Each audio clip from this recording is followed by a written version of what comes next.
I can't do it. We'll do it live. Do it live! I'll write it and we'll do it live! Mister, will you please wake up? There they go. 3-2 pitch. Fly ball deep left field. Hooking down the line. Hooking. There she goes. A grand slam. The Blue Jays have done it again. Steve Pearce with a 2-out grand slam to beat Oakland 8-4. Another walk-off home run after Morales did it last night. Home run number 9. His sweetest as a Blue Jay in 2017. This is Snowman in the Morning. Hey, this promises to be fun. Oh, yeah. Can't wait. Are you kidding me? Do you believe it? Oh, yeah, baby. Yes, indeed. Everything got fixed. I tore this thing apart and put it back together. Good morning. And welcome to the fabulous, fantastic football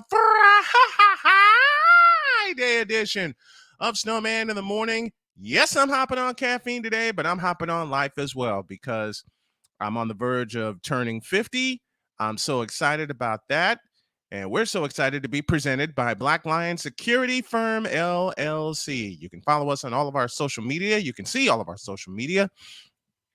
I got a few tricks up my sleeve that I'm going to, doggone it. I sent it to the wrong person. I was looking at the code he needed to log in. My partner will be along here in just a fabulous minute. And like I said, I'm excited. I'm excited about life. I was able to get some sleep last night because, there are some nights I have trouble sleeping, especially with all the medicine that I take. And sometimes my appetite gets the best of me at night. And that's one thing. I'm going to have Stacy discuss that next week in our health minute. And I'm going to have Dr. K come on with her health minutes when we get everything situated. Chris Bass will join us at 9:35 as always. Expected to have Mike Debate join us at 10:05. We will not, as BS3 is with us. Ben Sutterth III. Good morning to you, kind sir. Sig Diggy with us in the chat. Oh yeah, you better believe it, baby. I'm just so excited. I'm so excited, and I may need to send another code to my partner. And let's see how that works while we get everything situated. Sam Shady will join us at 8:35 to talk some football. And yep, everything is working. Everything is fabulous. And welcome to the fabulous Friday edition. My partner in crime, Mr. Cole Johnson. I love you, brother. Good morning, my friend. Love you too, man. How are you? I'm excited as hell. 6 days away from turning 50, man, please.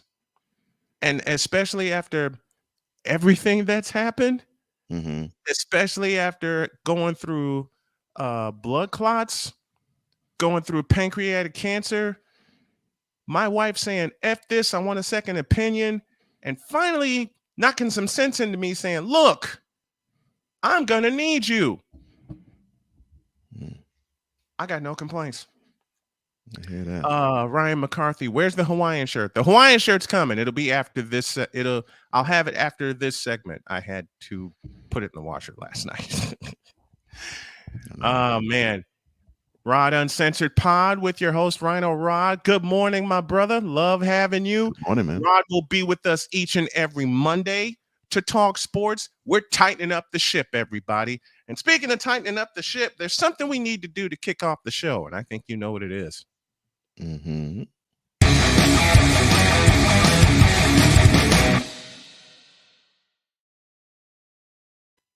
All right, the top sports story I think of the day.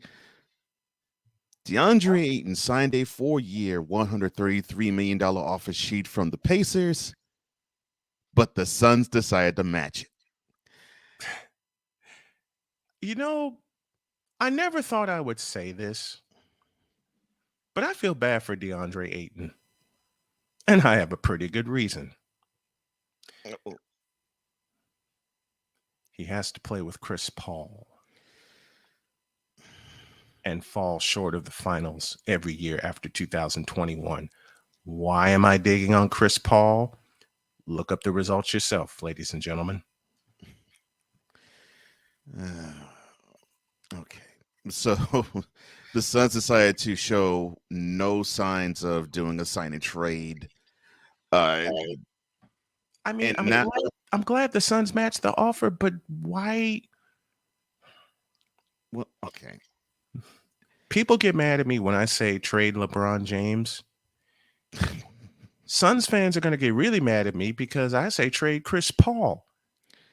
For the simplest of reasons, and I'm going to say a name that's going to make my partner smile. Chris Paul's trying to be Kevin Johnson, and he ain't. Well, there's no way Chris Paul could be Kevin Johnson. Kevin Johnson was more athletic than Chris Paul ever was. Salute to the fans. It's my wife's mug.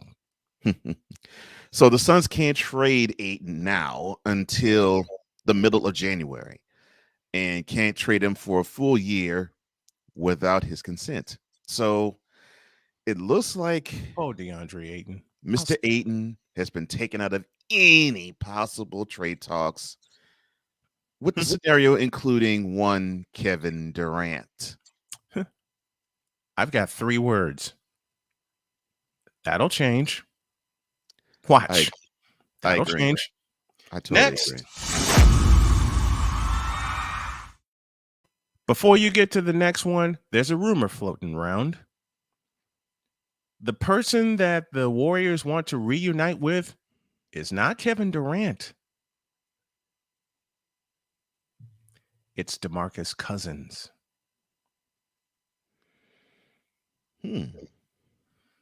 I will let you all sit on that while we go to our official next story.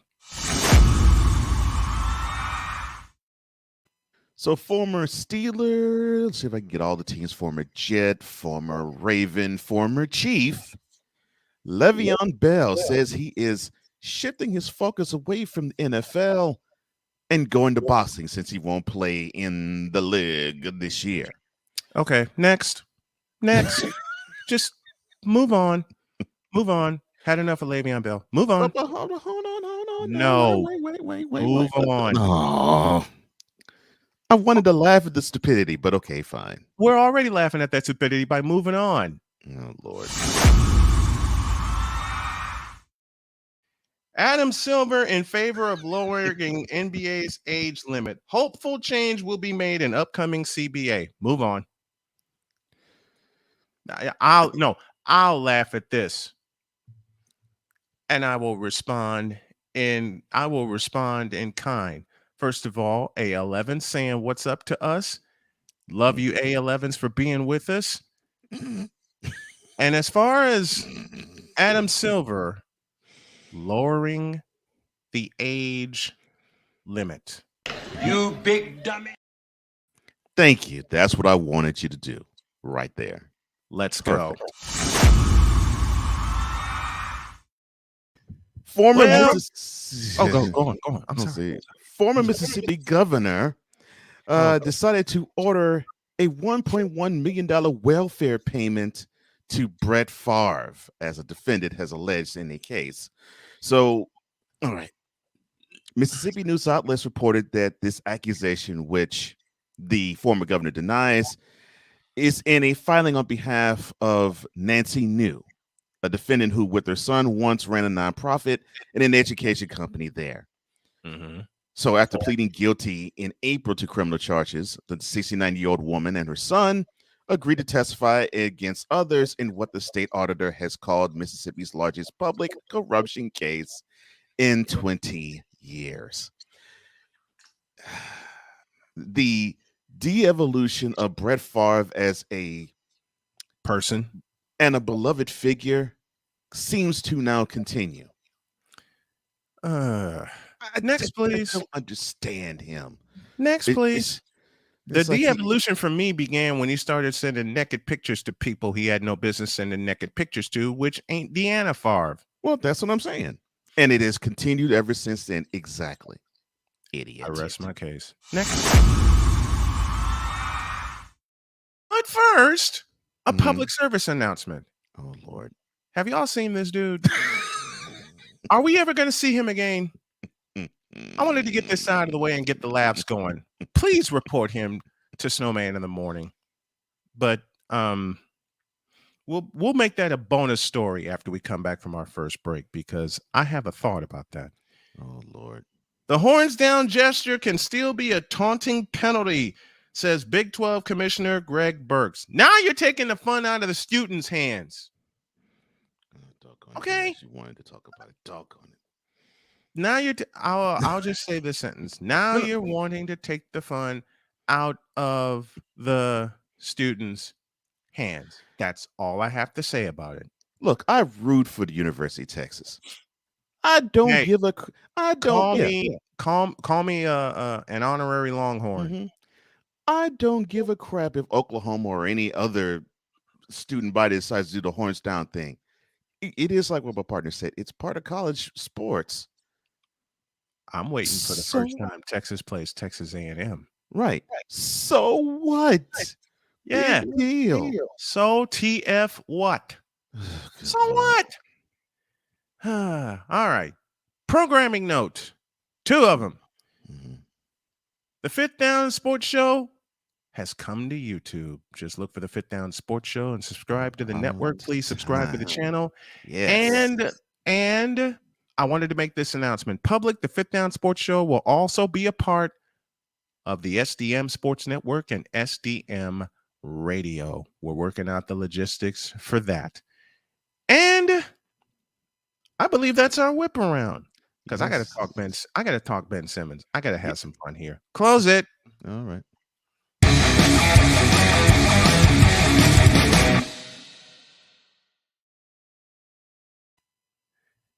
As Sick Diggy says, you couldn't wait for the Amber Alert, could you?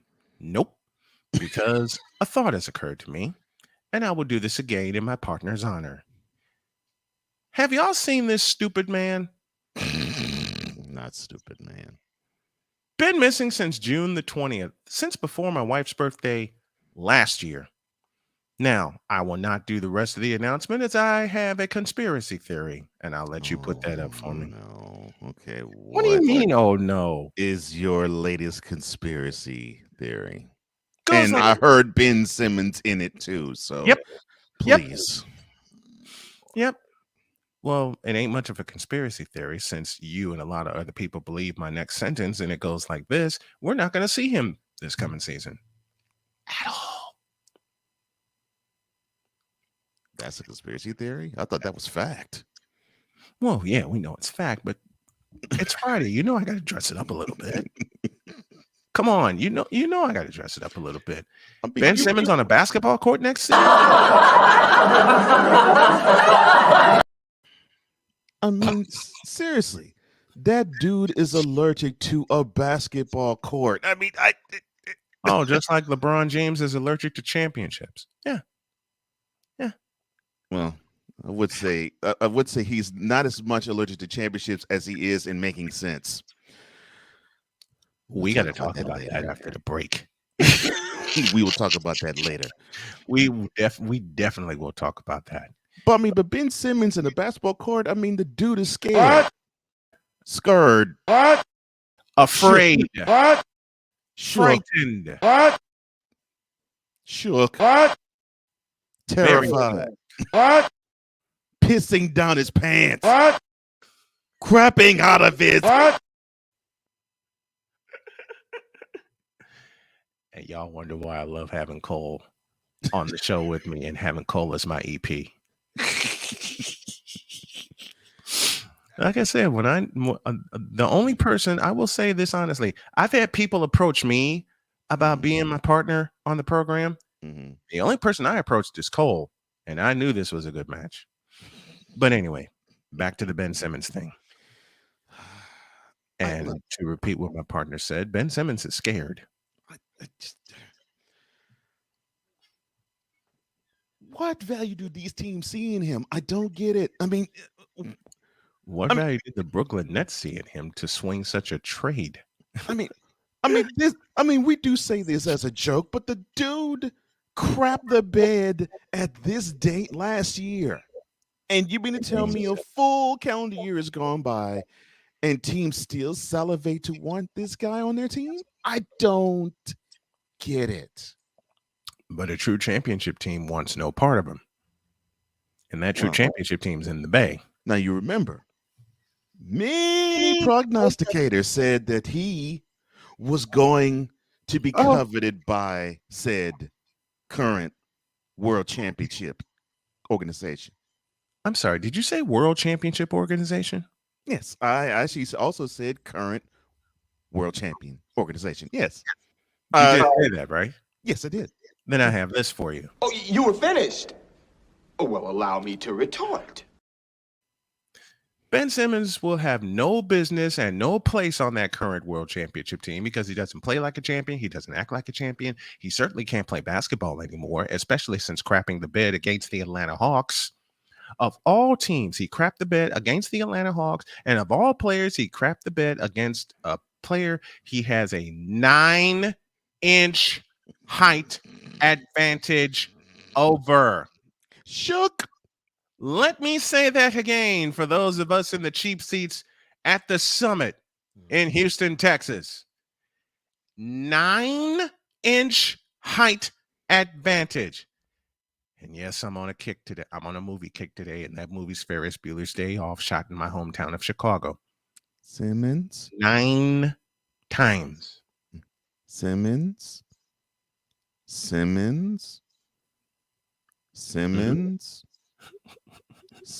Oh, I'm sorry. God, my partner knows me so well. God, my partner knows me so well. He knows me so well, and I love it. I love it. See, like I said, I love you dearly, my friend. This is why he's my partner, and this is why I'm going to get off of this conspiracy theory, which ain't much of a conspiracy if y'all know us and y'all can read the tea leaves from 100 miles away. You know what? Let me throw this piece of shade. Yeah, that'll wrap up the conspiracy theory. Okay. But if you can read the tea leaves from as far away as the old Spectrum in Philadelphia, Pennsylvania, you know this is fact. All right. I just wanted to dress it up a little bit and have a little fun. We're going to a break. I got to get my Hawaiian shirt to celebrate Hawaiian Shirt Friday. Awesome. And a hostage diplomacy. Oh, good Lord. I'm gonna undress that and a lot more. Snowman in the Morning, presented by the Black Lion Security Firm, the pride of protection with the protection of pride. That's Cole Johnson. I'm the Snowman, and we're back in a flash.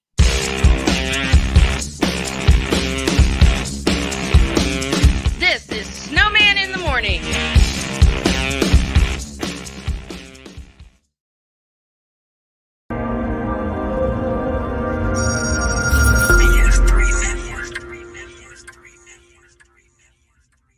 BS3 Network, changing the way you watch TV.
Play Eric Amarola's Race Day Mix.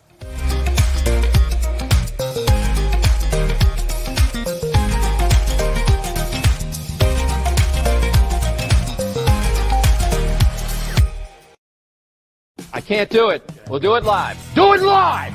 I'll write it and we'll do it live! Mister, will you please wake up? And they give those guys a little extra weight.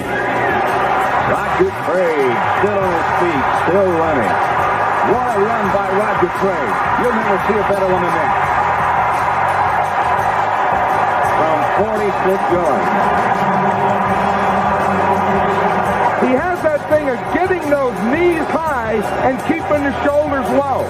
And he makes every team look like they're bad tacklers. Watch the way he gets that high knee action, keeps those feet going like two pistons. Then, at the same time that the knees are going high and keeping going, the shoulder can get low to take on a tackler. This is Snowman in the morning. Gee, this promises to be fun. Oh, yeah. Can't wait. Are you kidding me? Do you believe it? Roger Craig for the Hall of Fame. Those takes and many more every Monday through Friday at 8 a.m. with Cole Johnson and I.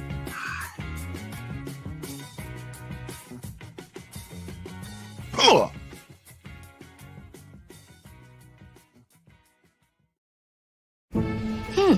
Maybe you can make retirement happen. After all, you made home ownership happen. Homeschooling yourself on loans, beefing up your credit score. So I'm pre-approved. You were like, yes! Sorry.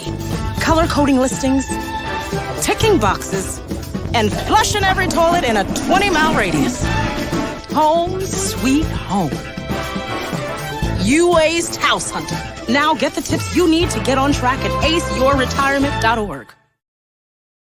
Mister, how do you operate this Twitter thing or this Instagram thing or whatever the heck? You're supposed to know all this stuff. Anyway, welcome back to the show. Well, you do it at official SIT Martin. That's official SIT Martin on Instagram, Twitter, and now Twitch and TikTok. My shirt's not here yet. Damn it. Well, good morning. As you see, Brian ain't wearing the Hawaiian t-shirt this morning. Not yet. Not yet. I will have the Hawaiian shirt. I just got to put it. I got to put it through another cycle.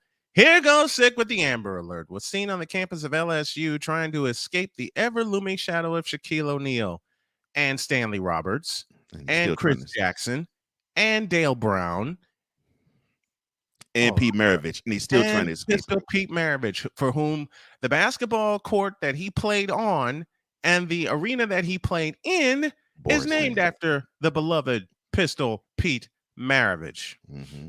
I'm sorry, did I say all that aloud? Yeah, well it's true. Yeah, it is true. He's an LSU, Did he undergo back surgery in May? No. Well, apparently. Apparently he did. Apparently. Do I buy it? Does my partner buy it? Wait. Oh, that's right. I know how my partner thinks. That's hey, right. Bishop. Want to answer that question for me, please? Hit it. Hell no. To the no, no, no. Hell to the no. Hell to the no. To the no, no, no. Listen. The fool's back never was ever broke. Oh, I'm sorry. My bad. Because the fool never had any nuts to play. No. Y'all realize me and Cole are going to turn that into a full 3.5-minute song with that chorus as the hook one of these days, especially in talking about Ben Simmons. All right, let's get to this. Okay. Hostage diplomacy. Yes. Potential Brittany Griner prisoner swap with Russia is priming and dangerous. Okay, so before I let you cook, all I'm going to say, and I'll even let you introduce it. Okay.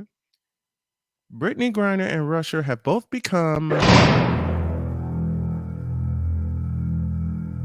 prisoner of the moment. Now get cooking. Oh my gosh. Look, okay. Let's set the table. So, of course, all signs supporting to Griner basically being a Russian citizen, not really by her volition, though, because she now has admitted guilt to drug charges, which could carry a stiff sentence up to 10 years in prison. Now, this wonderful, lauded 8-time WNBA All-Star decided to February bring a vape pen with oil that was, of course, CBD laced oil into the country. And for those that say, well, she has no business being in Russia. Okay, well, the reason why she was in Russia is because she only earns 200,000 when she plays in the WBA.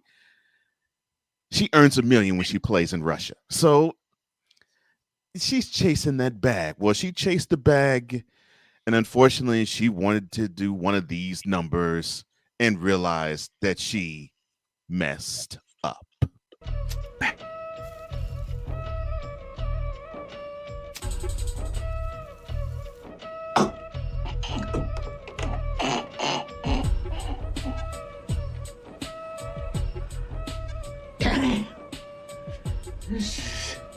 So good. So you mentioned the hostage swap, right? Well, former FBI hostage negotiation expert Robert Solly said this in terms of the thought process. Quote, Oh no. we know that she's going to be convicted. So, is there an exit strategy? Close quote. Well, it looks like it might come in the form of a prisoner swap. So in April, our government brought back a former Marine who was sentenced to 9 years on assault charges, but began experiencing health problems while being detained in Russia. So he went on to say, quote, there's not a lot of leverage the U.S. can pull to get the Russians to release her, Brittany, other than cutting a deal and releasing someone that's in our jail here. Oh, you mean like a deal with the devil? Close quote. See, I love it. I just love it. Are you talking about that? A deal with the devil? Oh, I'm loving this. I'm trying to Hansel and Gretel it so bad and so much, and it looks like my partner has caught on to the breadcrumbs. Exactly. Come on, you can read. Exactly. Can I use an old stadium in your honor? Please. You can read this from the upper deck of the Astrodome after they fire off the guns after a home run from Kevin Bass. Mm-hmm. Yes. I mean, yes. Is it that simple? And jeez Louise, y'all. And of course, we here in this country, we have this, I guess, running ethos when it comes to dealing with governments such as Russia. I think there was a shield turned Hydra personnel in Captain America Winter Soldier when he said, oh no, quote, we don't negotiate with terrorists, close quote. Can we get a little Red Fox for that? Oh, sure. Can we get a little Red Fox? Oh, yeah. You might get, well, no, you're not going to get that. You can get this one. Bitch, please. Perfect.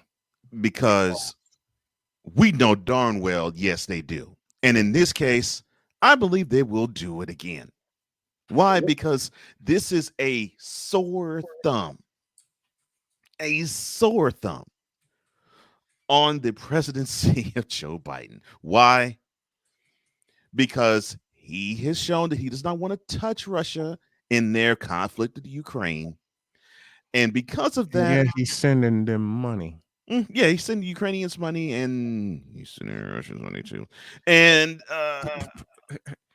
like I said, from the upper deck of the Astrodome. I'm talking about the rainbow seats in the Astrodome. Oh yeah, you can read this set. You can read this set of tea leaves blindfolded. Yeah, from the upper deck of the Astrodome. Come on, y'all. So this is too easy. Yeah, so this will require the Biden administration to negotiate with Vladimir Putin, the premier and the president of Russia. Bishop, we need you. So Bishop, square biz, my man. Should the U.S. government negotiate with Russia in the swapping of Brittany Griner coming from Russia to America. Hell no, to the no, no, no. Hell to the no, hell to the no, to the no, no, no. Listen. Did I read that one right? Oh, you read it perfectly. And we're going to discuss what a popular guy talked about in getting his foot stuck in his mouth about about how Brittany Griner should feel about America if he were trapped in the same situation. But I'm not talking about him. I am talking about the fact that Brittany Griner could be in the U.S. and swapped with a Russian prisoner from here. Just fight is hilarious because this terroristic negotiation is actually called hostage diplomacy. Really? What diplomatic act is this when the woman you beat me to it. I really have to get this into people's thick skulls. What type of hostage diplomacy is it when the woman broke a law? Can you say that again? You know what? For those of us in the cheap seats at not only the Summit, not only Chicago Stadium, but the Rosemont Horizon and Hofheinz Pavilion, and I'll even throw in the Capitol Center in Landover, Maryland. What are those last 3 words she did? She broke the law. I mean, period. You can't make this up, folks. You can't in Russia, because this is law for them, bring marijuana or any marijuana oils into the country if you are not a member of the Russian population. I don't see a problem with that. I don't. I'm sorry. I don't. Commit the crime, do the time. Isn't that how it's supposed to go? Yeah, because I will say it. If that were me, you know who I would blame? Yourself. That 6x8 cell and the mirror that's on that wall. I'd be looking at it and I'd be saying these following words every single day I was there. And I mean it verbatim. You big dummy. Bingo. When are we not going to have the excuses piled up for Brittany Griner? When is it that it's not because she's gay? It's not because she's black. It's not because she is a WNBA player, but not an NBA player, because she doesn't have the influence like an NBA player would, or an NFL player would, or a Major League Baseball player would, or even an NHL player would. Because, it has to be she's gay. It has to be she's black. It has to be she's a woman. You know what I have to say about all of that? All of that. I mean, all of it.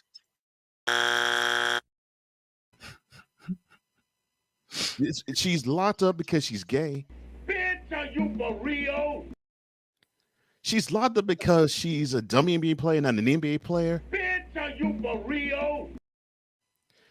She's locked up because she's black. Bitch, are you for real?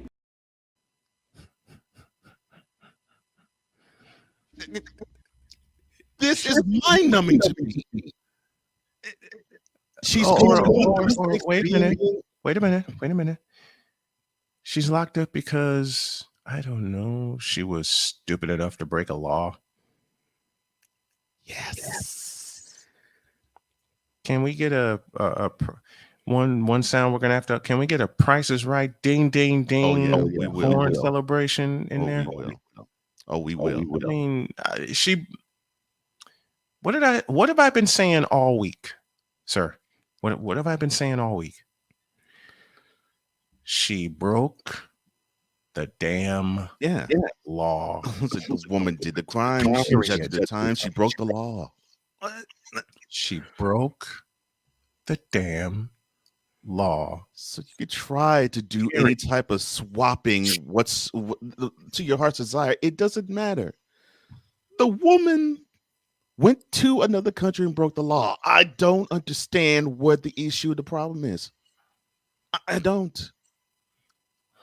And if someone out there could tell me what I am not seeing, please tell me. And don't give me the, well, you're sounding conservative. Tell me No. what I'm not. Tell me what I'm not seeing, and I don't have my glasses. No. I'm sorry. The woman broke the law, and if you did the same thing would happen to you, just like to me, just like to my partner, and just like anybody out there who would travel to Russia from the U.S. and have some contraband in their person, on their person, or in their bags when it's searched and they find it. You big idiots! All right, let's move. Let's get out of here. Let's move on from that, and let's talk some football.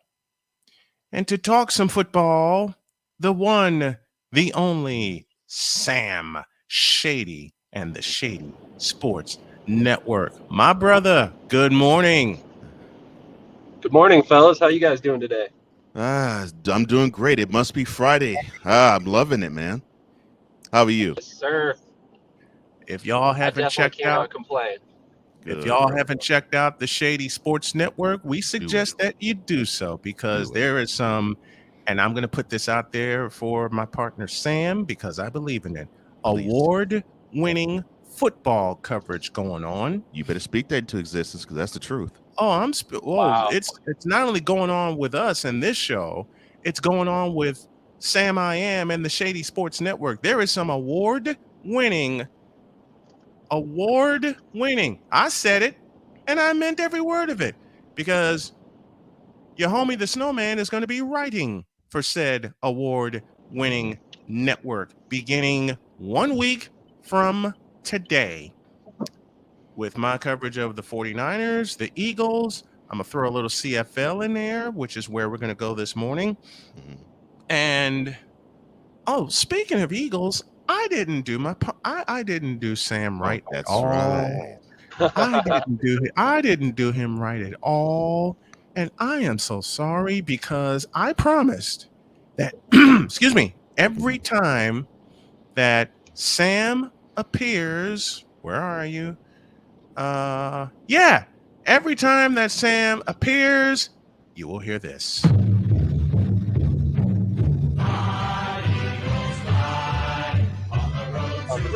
Victory. Go ahead, sing it, Sam. Let's hear it, Sam.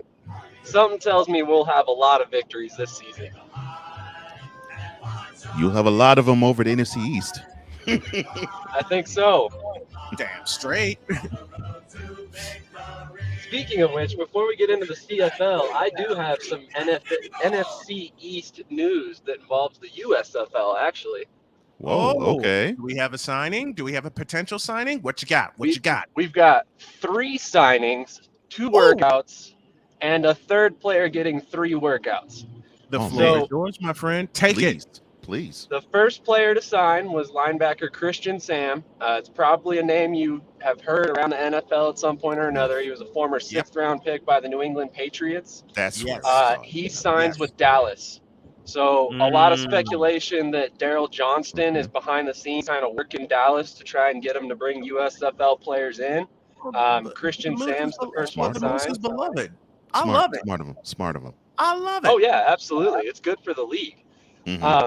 And then Washington signed a pair of cornerbacks. So they got DeJuan Neal from the New Jersey Generals.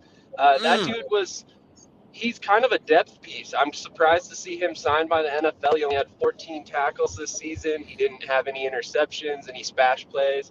But should be interesting to see what he can do. And then the interception leader of the league and one of my Philadelphia guys, Channing Stribling, has signed with Washington as well. He led the league 7 interceptions in just 7 games, so he's a hell of a ball hawk. And then Chris Odom, the sack leader for the USFL, he's got 3 different workouts lined up. No word yet as to where he's signed. Maurice Alexander, another Philadelphia star, and Cavante Turpin are both also working out for Dallas. I knew Channing Stripling would be signed somewhere, because he played lights out for Philadelphia this past season. Interceptions leader. Loved watching him play. Totally agree.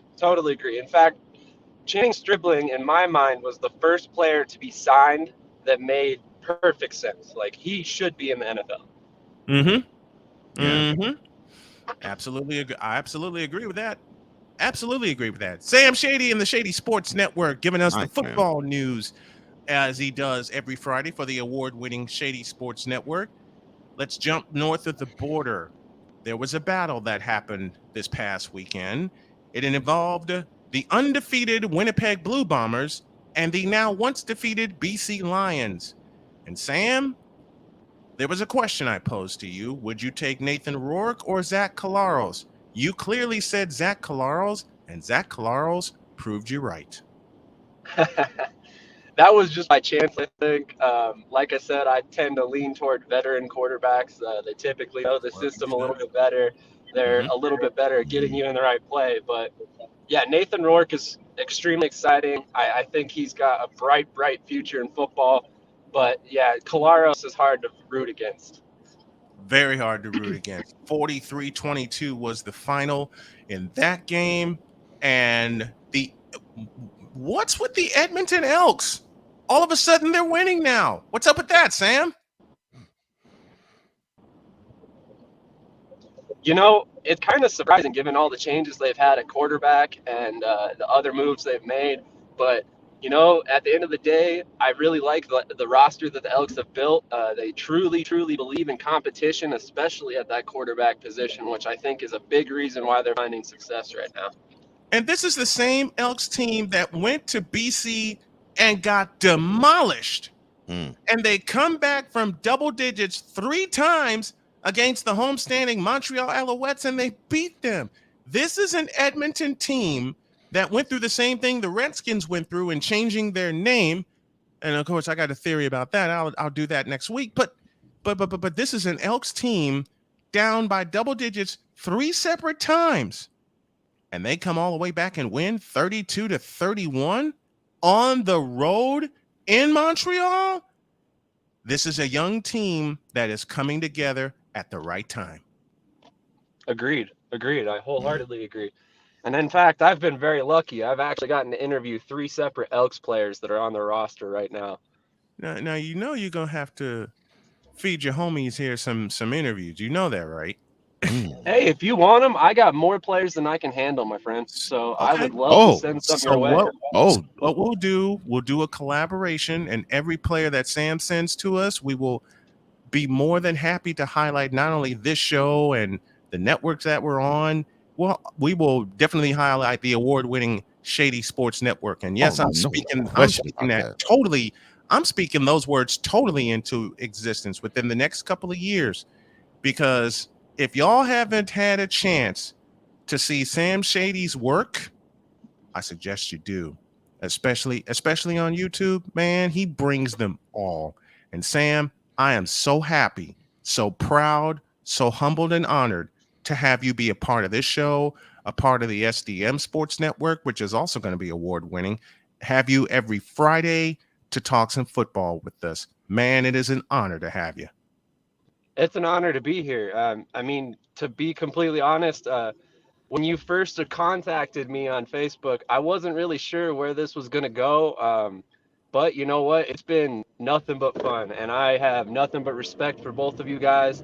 And I am excited for everything we all have in store, because I think the community that we're building with Wise and BS3 Network and you guys and Cool, all these guys, I mean, they all bring a different thing to the table, every one of us.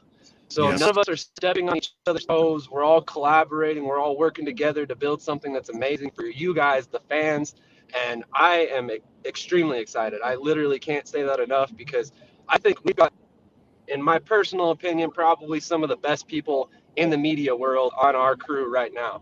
And I'm looking forward to it. I think there's going to be extremely big things to come in the future. So if you haven't already, make sure you're subscribed to both of us. Follow all of the channels I just listed: BS3 Network, Eagles Elite Podcast. It's in my own mind, right? For Wise? Stuck in my mind.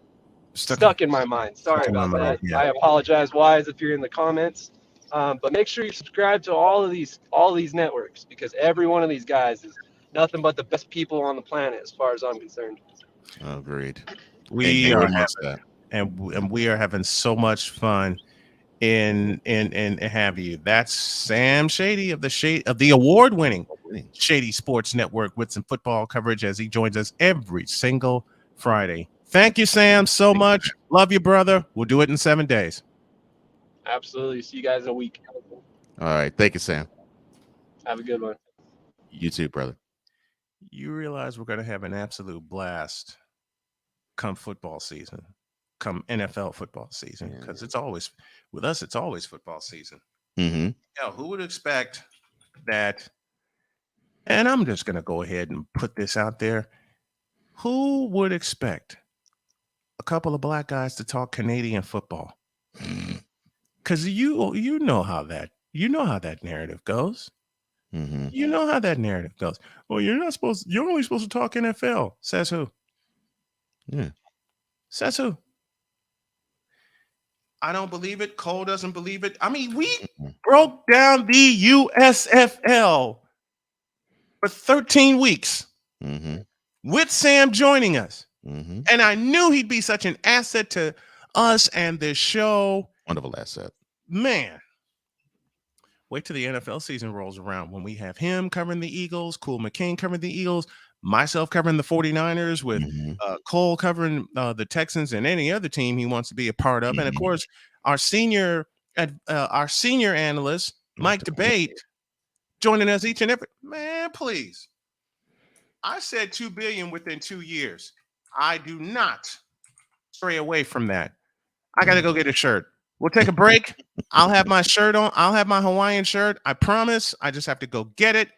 And we're going to have some more fun as we speed toward the top of the hour. 47 after the first hour here on Snowman in the Morning with Cole Johnson. Back in a flash.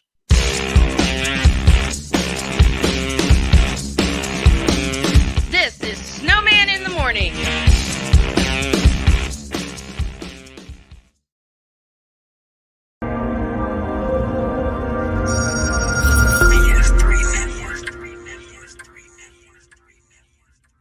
BS3 Network, changing the way you watch TV.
Play Eric Amarola's Race Day Mix.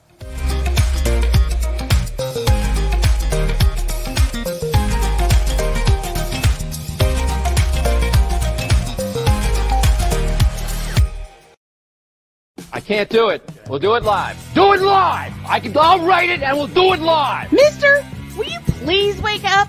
And they give those guys a little extra weight. Roger Craig, still on his feet, still running. What a run by Roger Craig. You'll never see a better one than that. From 46 yards. He has that thing of getting those knees high and keeping the shoulders low. And he makes every team look like they're bad tacklers.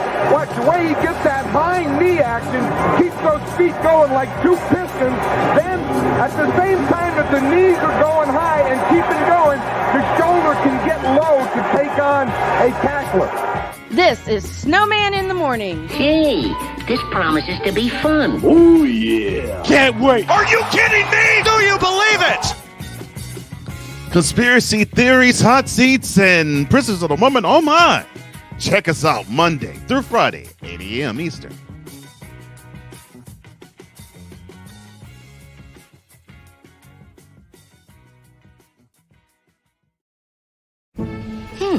Maybe you can make retirement happen. After all, you made home ownership happen. Homeschooling yourself on loans, beefing up your credit score. So I'm pre-approved. You were like, yes! Sorry. Color coding listings, ticking boxes, and flushing every toilet in a 20-mile radius. Home sweet home. You aced House Hunter. Now get the tips you need to get on track at aceyourretirement.org. Mister, how do you operate this Twitter thing or this Instagram thing or whatever the heck? You're supposed to know all this stuff. Anyway, welcome back to the show. Well, Dr. K, official SIT Morn, official SIT Morn. That's how you can join us on Twitch, on TikTok, on Instagram, and on Twitter. Want to get down? Hour number one of Snowman and Morning with Cole Johnson. The man in the Hawaiian shirt is Brian Snow. The other is Cole Johnson. And we're going to still have some fun before we get to the second hour, because you know what's going to happen in the bottom of the second hour. We're going to enter the Boom Shakalaka. Absolutely. Yes, Absolutely. yes. If y'all see graphics jumping across your screen, your homies improvising and getting it all together, we're doing this on the fly, and we're tightening everything up on the fly. As my partner mentioned, Chris Bates joins us at the bottom of hour number 2. Lavaris M in the house with us. Good morning.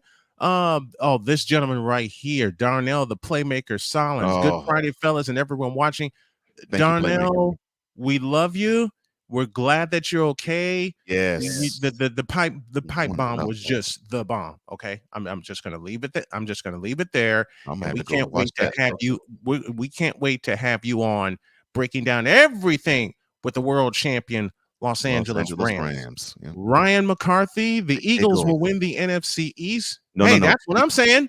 No, the Eagles. You gotta say it. You gotta say it Pennsylvania style. The Eagles. You gotta say it Pennsylvania style. This is a channel I have really gotten in. I've really fallen in love with. Black Man Being Brutally Honest. Okay, y'all. Salute check to you, that my out. man. Check that out. Check out that channel. When it's about Black Man Being Brutally Honest, that's the channel that you need. And believe me, when I say nothing is off the table with that channel, nothing is off the table with that channel. Sick Digging in the comments with us. She shouldn't have gone, period. That's Brittany right, Griner. period.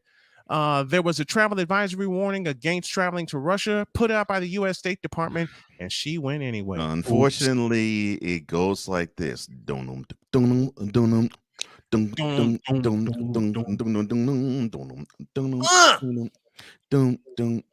I'll sing it for you. Money, money, money, money. Money, money.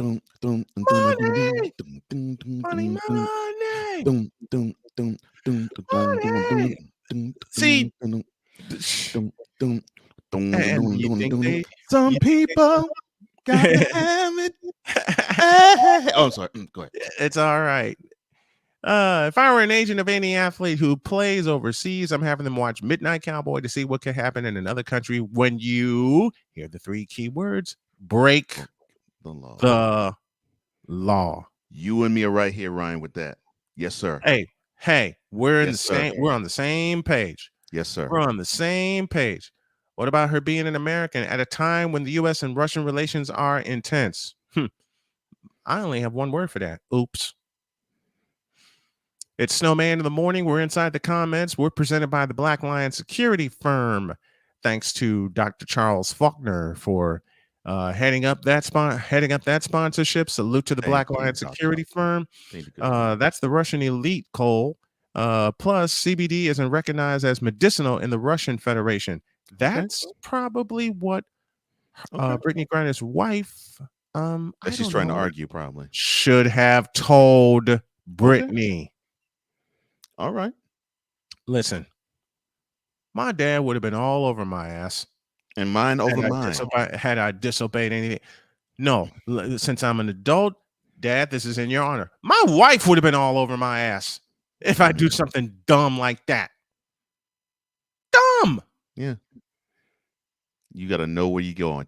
Fit Down Sports with us. I have a better idea. Tell Putin we will play him on the ice for it, and TJ Oshie will shoot them out of the building again.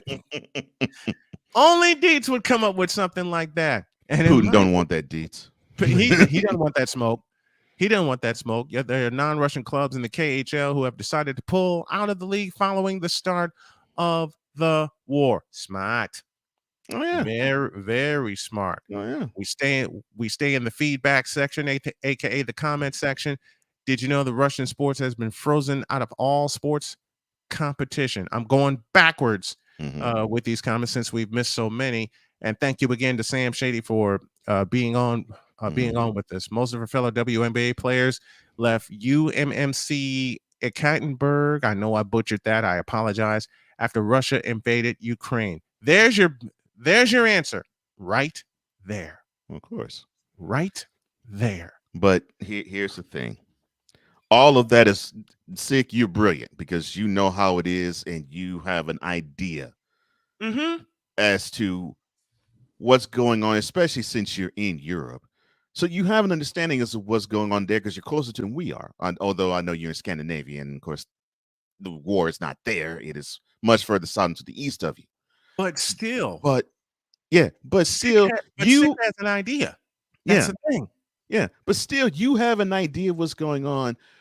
The penalty that I have with this is these athletes seem to still, even in 2022, as much information as we have out here, and as much as we warn them, they still have the mentality of, I just hoop, or I just or dribble basketball, or I just run or throw a ball, or I just run and pitch and catch. Forget every other detail that doesn't involve what I do. And unfortunately, this is a prime example of that. We got some new people in the house with us. What's up, morning, y'all. Morning, A Pizzle. Oh man, Alex, I love you. We love you. Thanks for coming on with you. Thank you. Got a big announcement to make this morning. We're whooping on us, man. Come on, Playmaker. Keep whipping. We're whipping on us, man. Come on, challenge your Michael Irvin. Come on, brother. You know what? I came up with a name yesterday, and I think Ryan's gonna love me for saying it. Ryan McCarthy, aka Ryan McCarthy, says, "Good morning, Pizzle. A Pizzle 90. Don't forget to smash that like button. Smash responsibly, please." Please hit the subscribe, hit the like, leave a comment.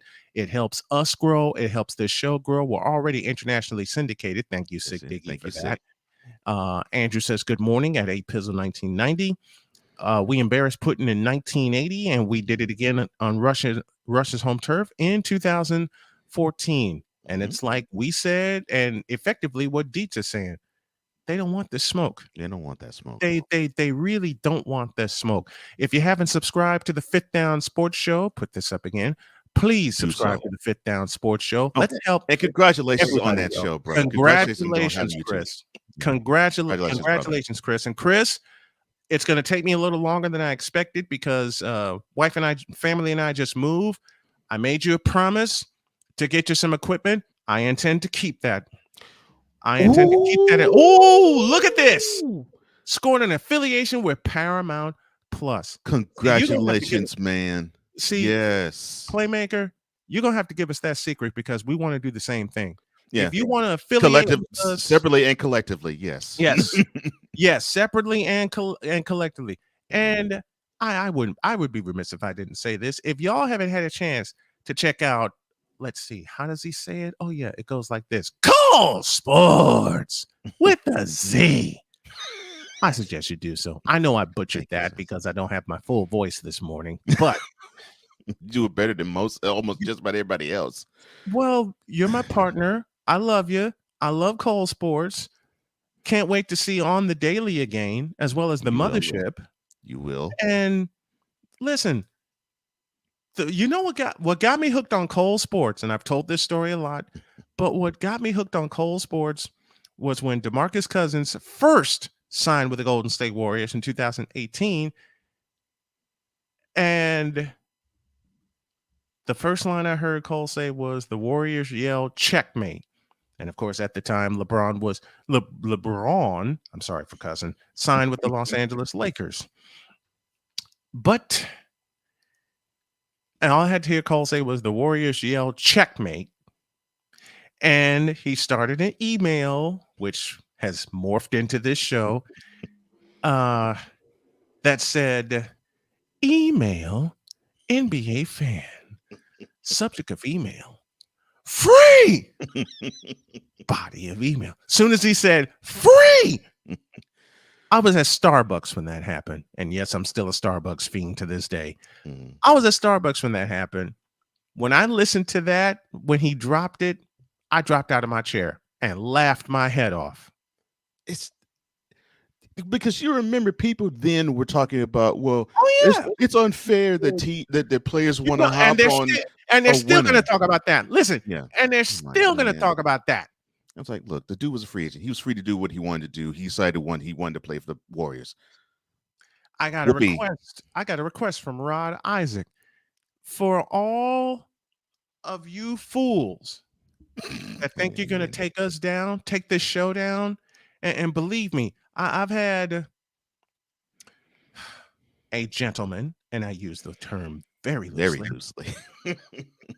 I've mentioned who this gentleman is. I will not anymore because he deserves no more shine from me. Thank the Lord. Say, no one wants to watch or listen to that show. What a joker. To that same gentleman who I had the unfortunate pleasure of working with some 11 years ago, I have two phrases for you. Number one, you tripping. And number two, stay off the weed. Rod, that's for you. I have two more. Go for it, man. Just 2 words. Thank you. Kindly. I'll add a third. Yes. Thank you kindly. Yes. 2 minutes after the hour, and can you get that Roger Craig opening ready for us? Yes, sir. No. Check that. No, not that one. Okay. Since it's Football Friday, let's go Super Bowl 23. Super Bowl 23. As old Snowman and Cole Johnson say, hour 2 of the fabulous Friday edition of Snowman in the Morning starts right now. I can't do it. We'll do it live. Do it live! I'll write it and we'll do it live! Mister, will you please wake up? Weiss has just set a Super Bowl record with 12 catches. He's in motion. Montana. Touchdown, John Taylor.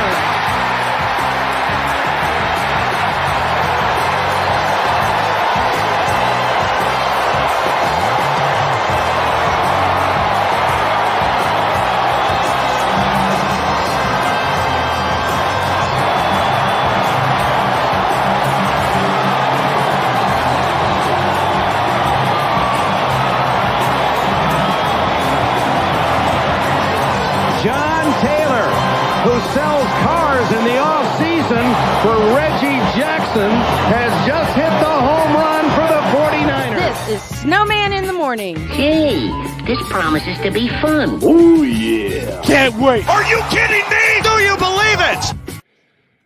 Ben Sutter's on the way in 120 seconds.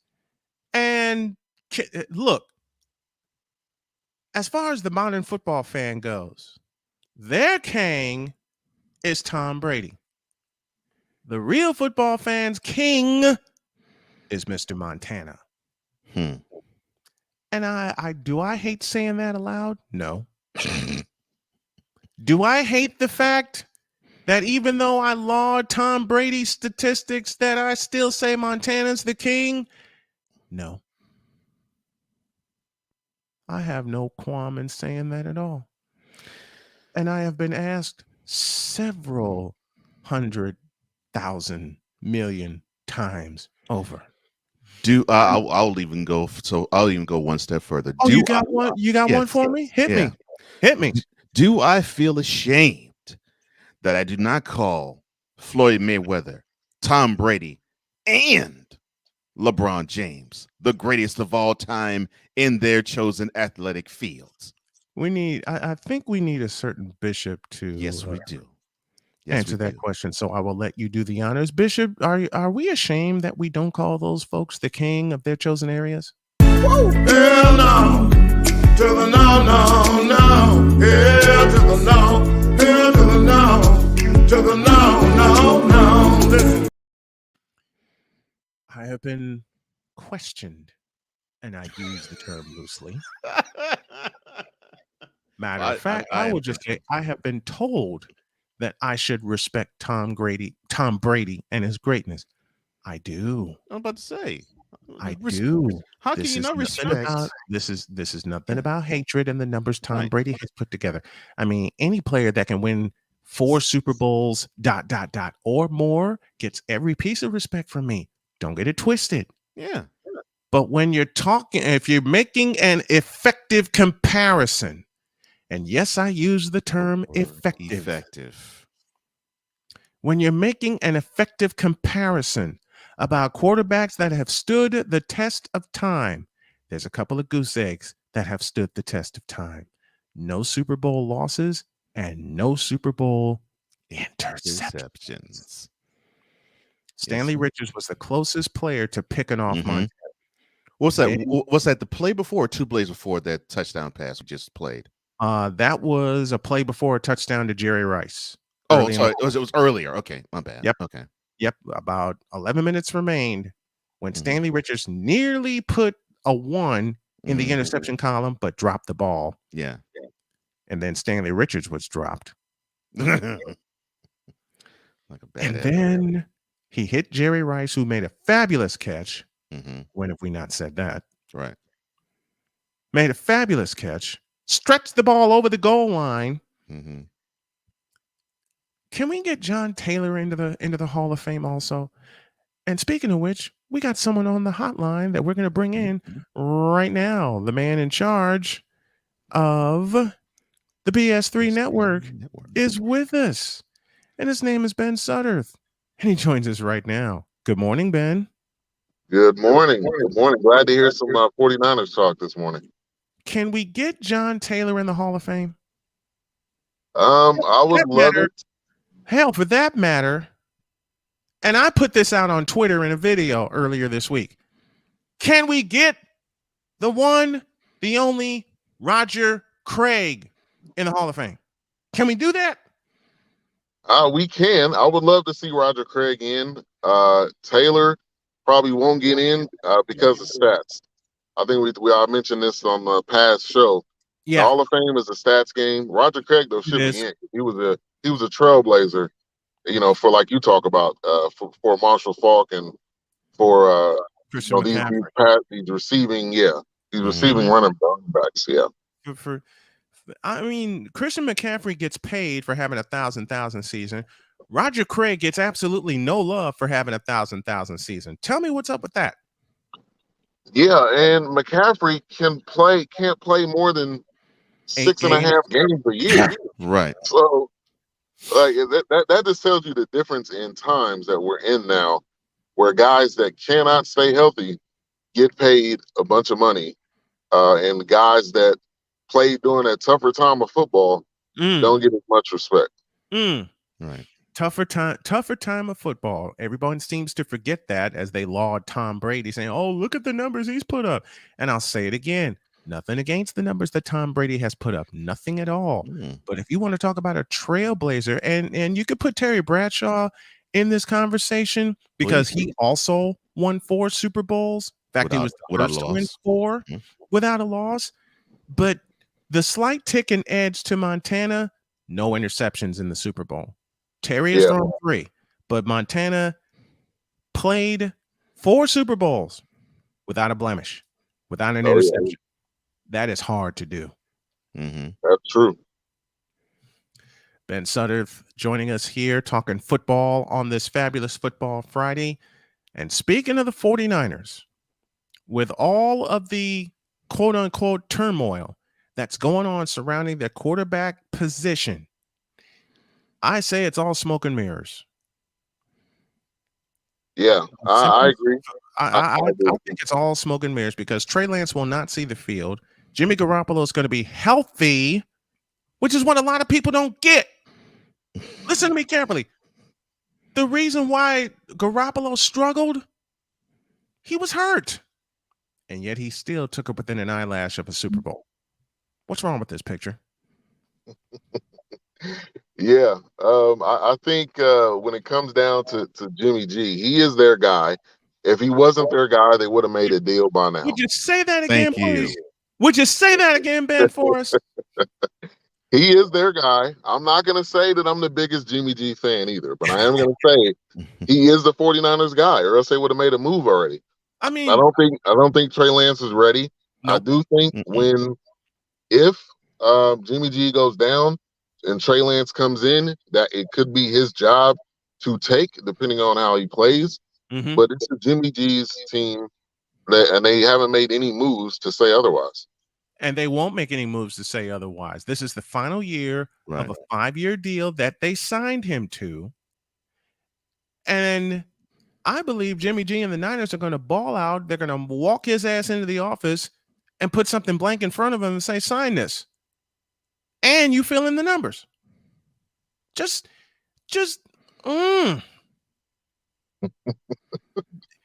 Why don't people, Ben, you and I have talked about this off the air. Cole, you and I have talked about this separately off the air, but I'm going to mention a little 5-letter word when it comes to football fans. And Sam, this does not apply to you because you use a lot of it. Why don't football fans today use, what's the word I'm looking for? Logic. Yeah.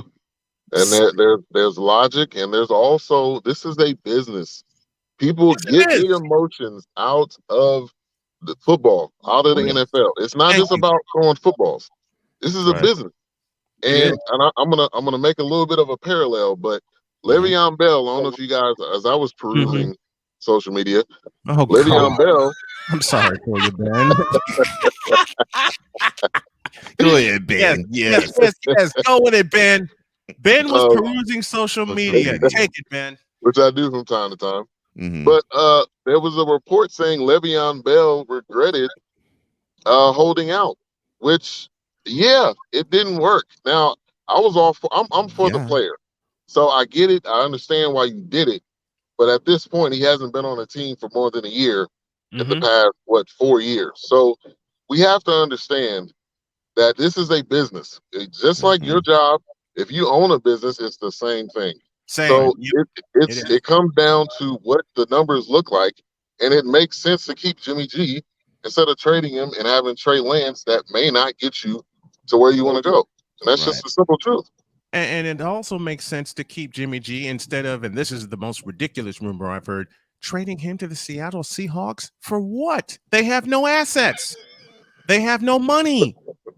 The Seattle Seahawks just cut bait with the quarterback that they started for 10 years. And Russell Wilson, let's talk Russell Wilson. I made a statement on this program that made Cole laugh his head off, but people know it's now true. Russell Wilson was run into the ground since Super Bowl 49. Pete Carroll does not deserve his job for ruining, yes, I said it, ruining Russell Wilson.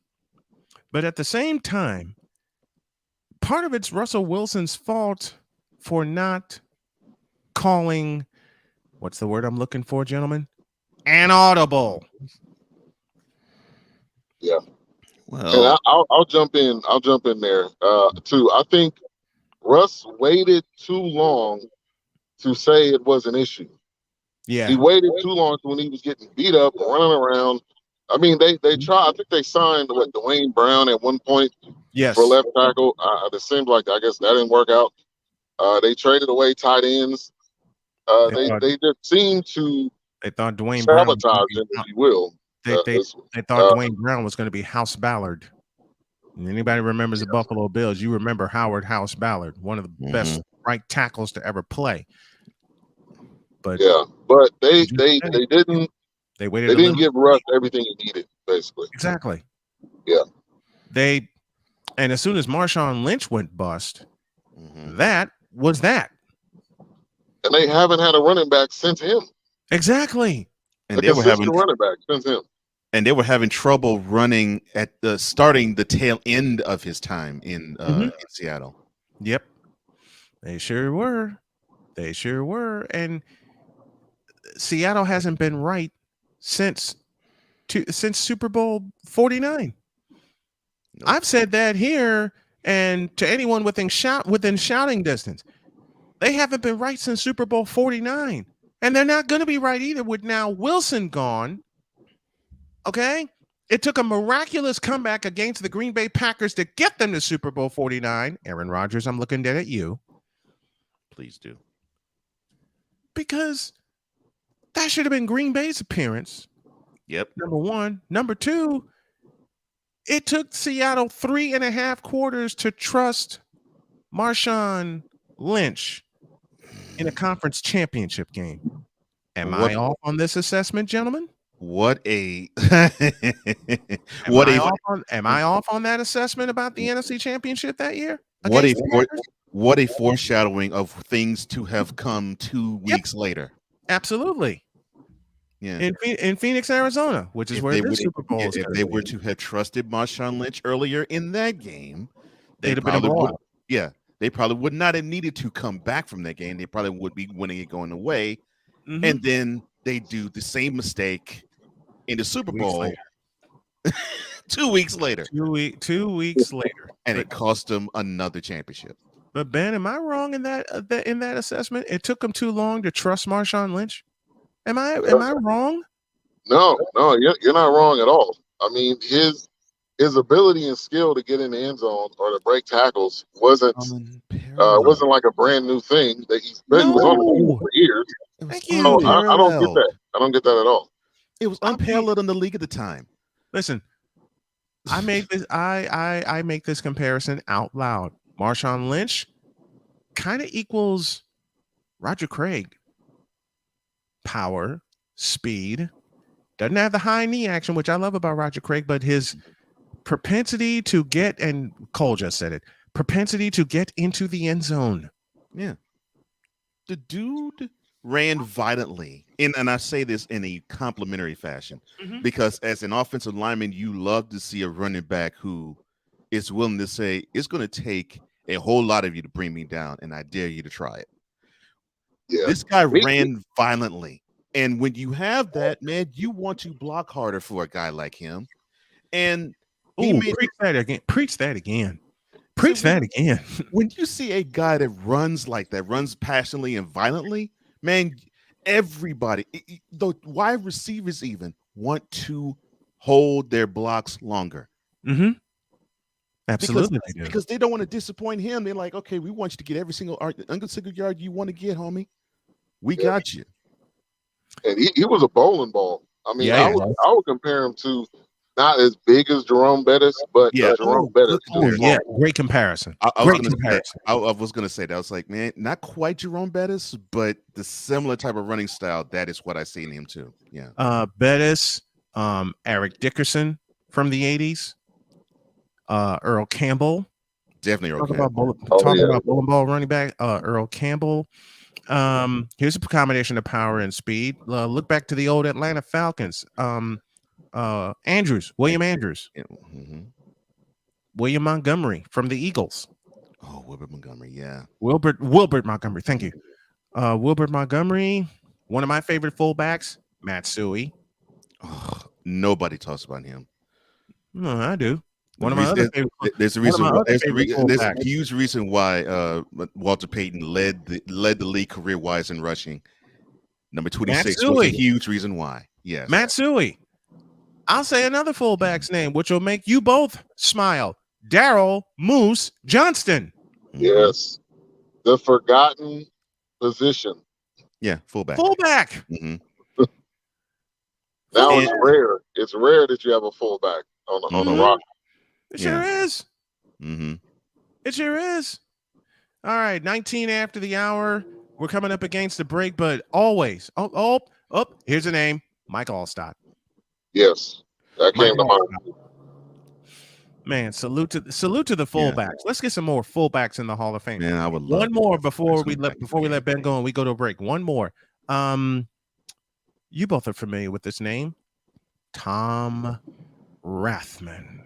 Yes. Hey, another unsung personality Number for the 49ers. 44. People don't realize the impact he had on that team. Tecmo Bowl's own. Man. Nobody. Unless you were a 49ers fan or a hardcore football fan, no one speaks about how integral his role in that whole offensive scheme for the 49ers was. I mean, Tom freaking Rathman. That dude was as hard nosed as it was smooth. And that's what I loved about him.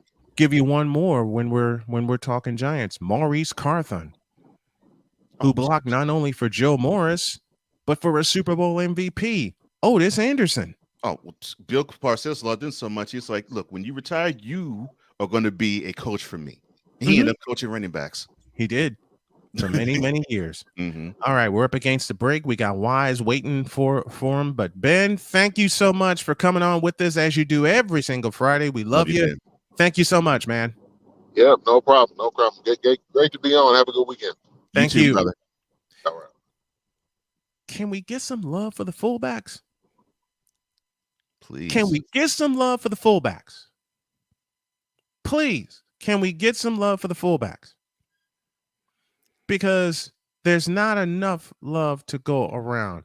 Nope. All right. Wise El Jefe with his coffee will join us after the break. This is Snowman in the Morning with Cole Johnson, presented by Black Lion Security Firm. And we're back in a moment.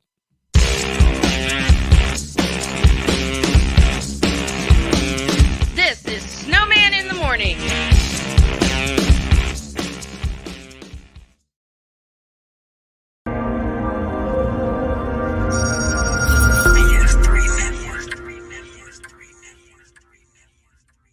BS3 Network. Changing the way you watch TV.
Dad? Just 1 minute, okay? Hey, Bobo, do trees tell each other stories? I'm sorry. I'm afraid I don't know that. Hey, why don't we go find out?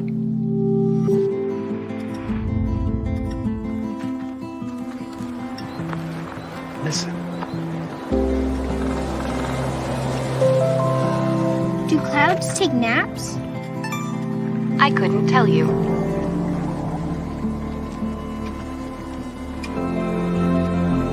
Can birds draw pictures? I don't have an answer for that. Dad, do stars visit their friends? Look!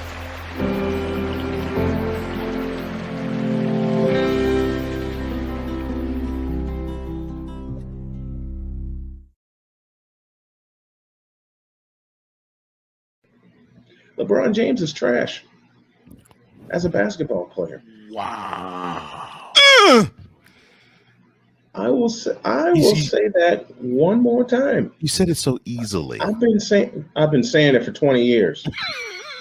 It just came fluidly out of your mouth, like it just flowed like waters of the of a fall, just dropping off a cliff. Oh, you mean this sentence right here? Quote. LeBron James as a basketball player is pure, unadulterated trash and has been for 20 years. Close quote.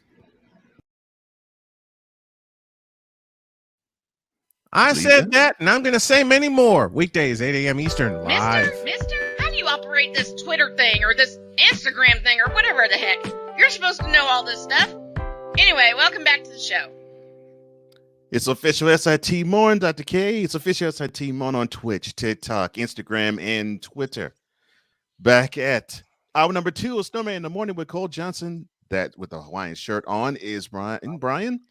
I am Cole, and we are joined by our wonderful, esteemed partner, Mr. Wise. That's with a Z, not an S.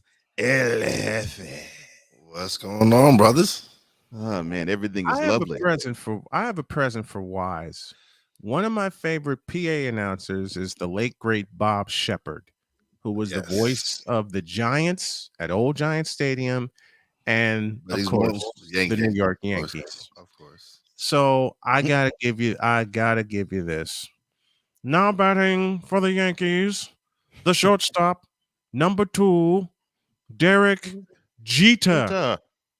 Number 2.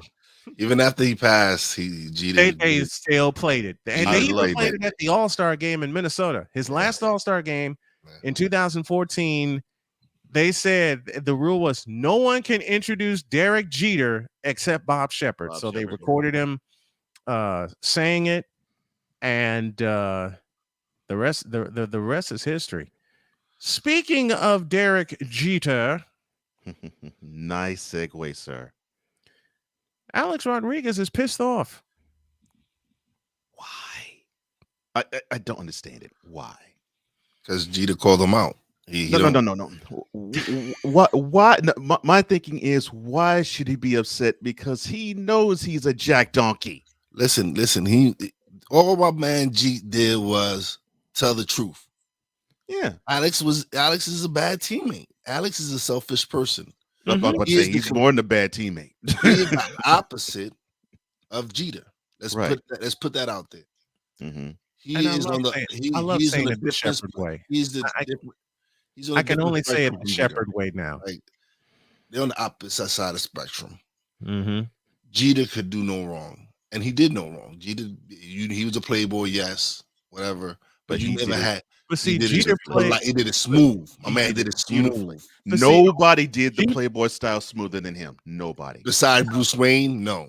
But that's what I'm saying. You have to go fictitious character in order for it to be done. It's my point precisely. But see, Mr. Jeter let his baseball do more of the talking than him being a man is a champion. My man is a champion. 5 times. 5 times. And for whatever they can say, he lacked skills at shortstop. He should have gave up shortstop when Alex came. No.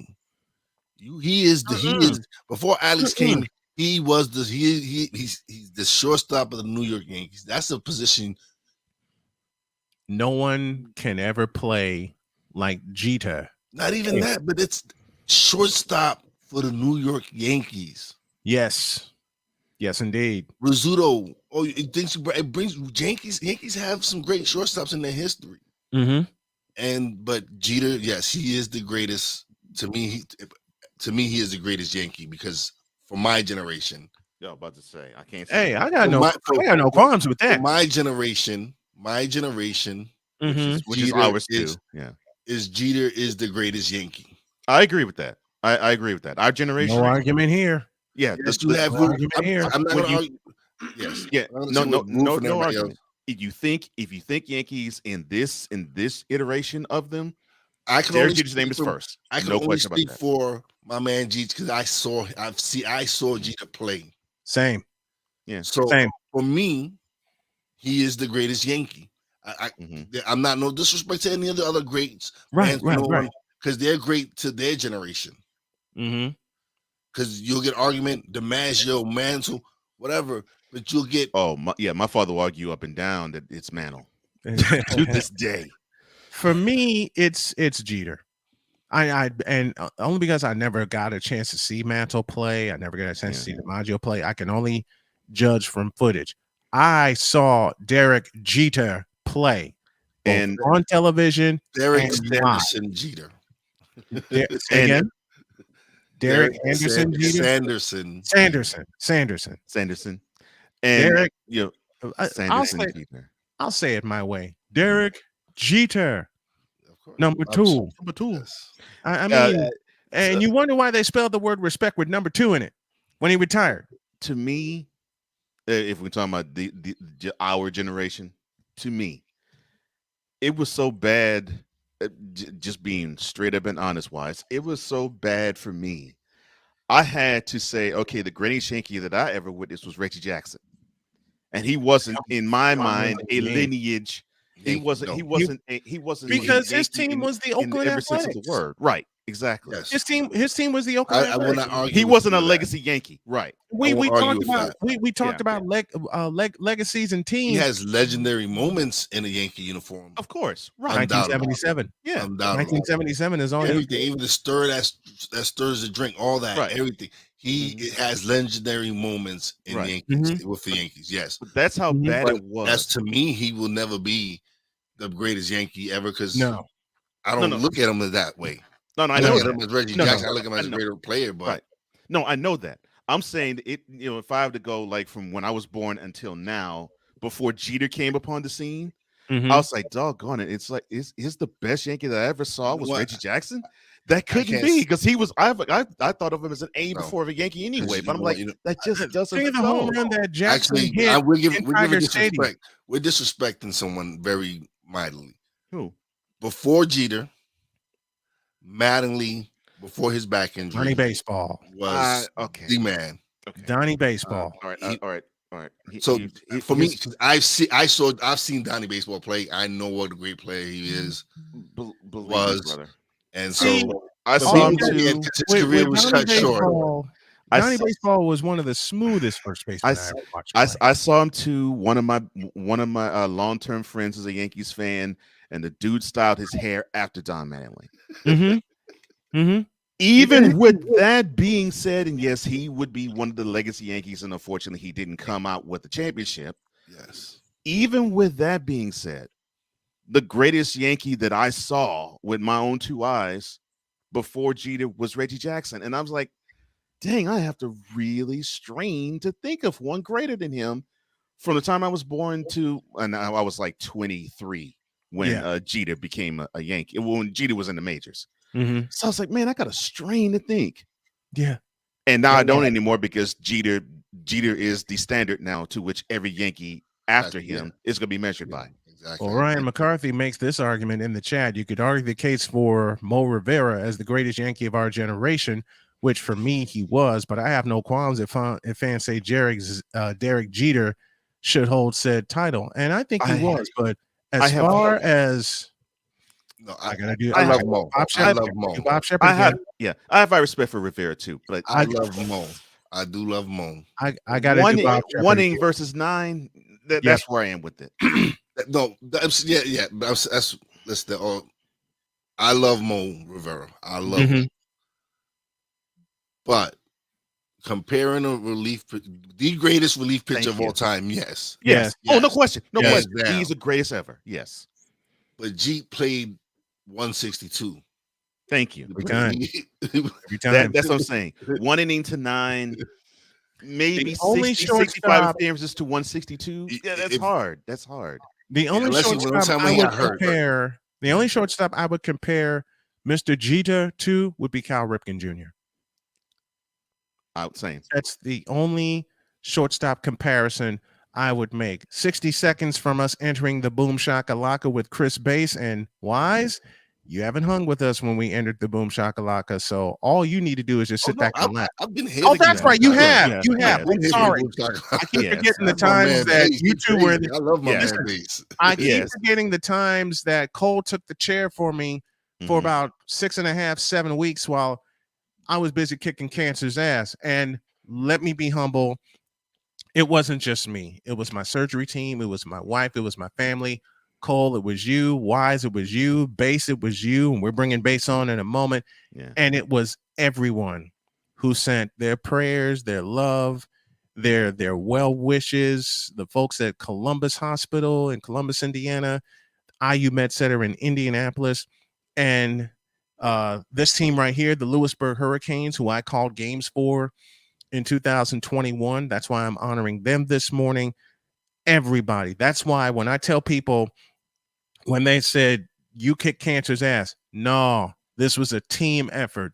We kicked cancer's ass, because I wouldn't have made it with, I would not have made it, and I mean this, without all you guys. And I cannot tell you enough. Here I go getting sentimental, but screw it at this point. I cannot tell y'all enough what you guys mean to me. I cannot tell y'all enough what it means to have folks like Cole in my corner and Wise in my corner, and having them take the chair and hang out with Bass while I was recovering and getting my strength back. This is to Casey, my physical trainer, who comes by the house every Tuesday and Thursday. This is for Edie, my wound care nurse, and for Rita, my other wound care nurse, as I heal from these blisters that are on my feet, and I get feeling back in my feet, and I get over this diabetic neuropathy that's in my feet and that's in my hands.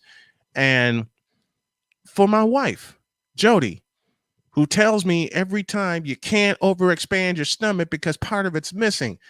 Even though now I'm so excited to eat, I want to eat everything in the house, and I can't do that. I really can't. I really can't do that. All right. Enough talking. Cole, you know which buttons to push. Push them. Right. Here we go. It's that time, y'all. Don't soil this program by putting crap on it. Joe Buck, I cannot take him. I just no dice. I'm glad Carlos Boozer finally took the kiwi off his face. It should be on your shoes, not your face. It's kiwi shoe polish, for God's sake. LeBron should come clean about his age. I wish, baby Jesus, that I had alcohol in this container, because I need some after watching Screaming A. Smith. Baby Jesus? Really? 6 pounds, 7 ounces. Go tell 5 of your friends and 8 of your enemies that Chris Bass will be in the air.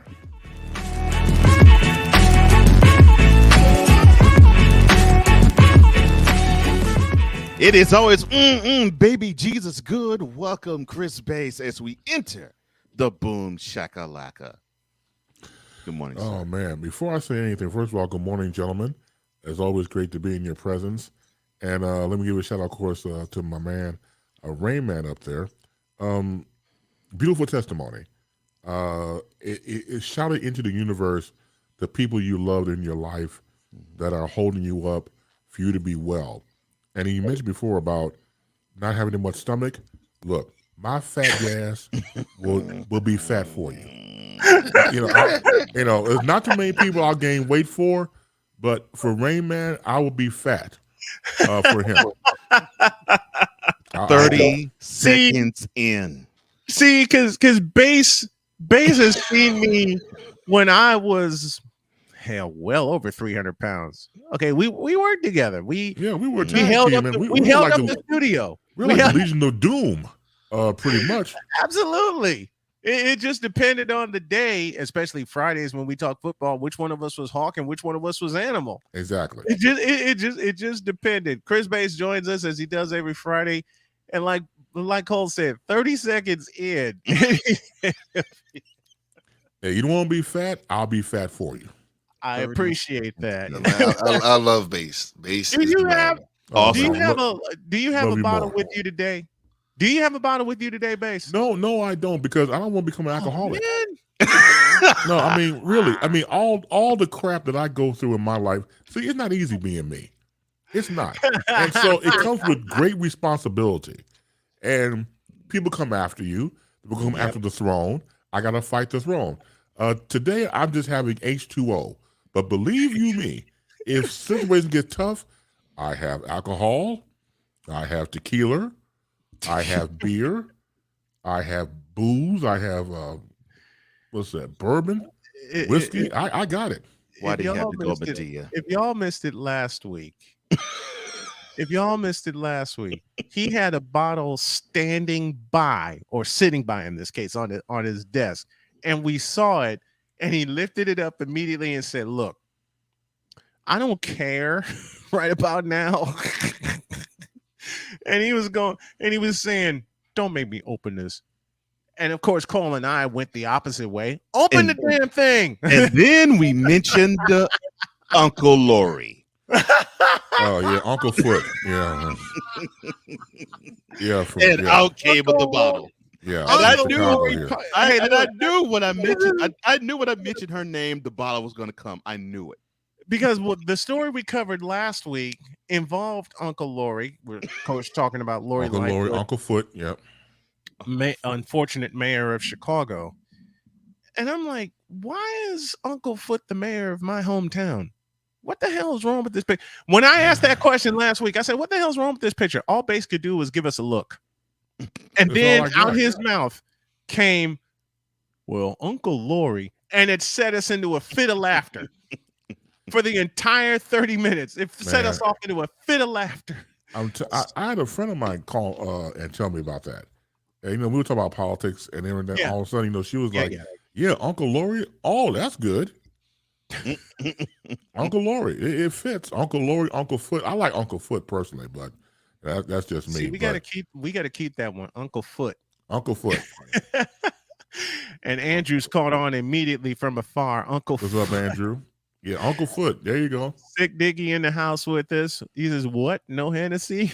I can't screw around with Hennessy. I tried. You know what? Hennessy's, listen, unless it's like is that a high end of Hennessy. Yeah. Right. That's what I want to know. Is that an acquired taste? But listen, we're stuck on what they show us on TV and what these people promote is drink Hennessy.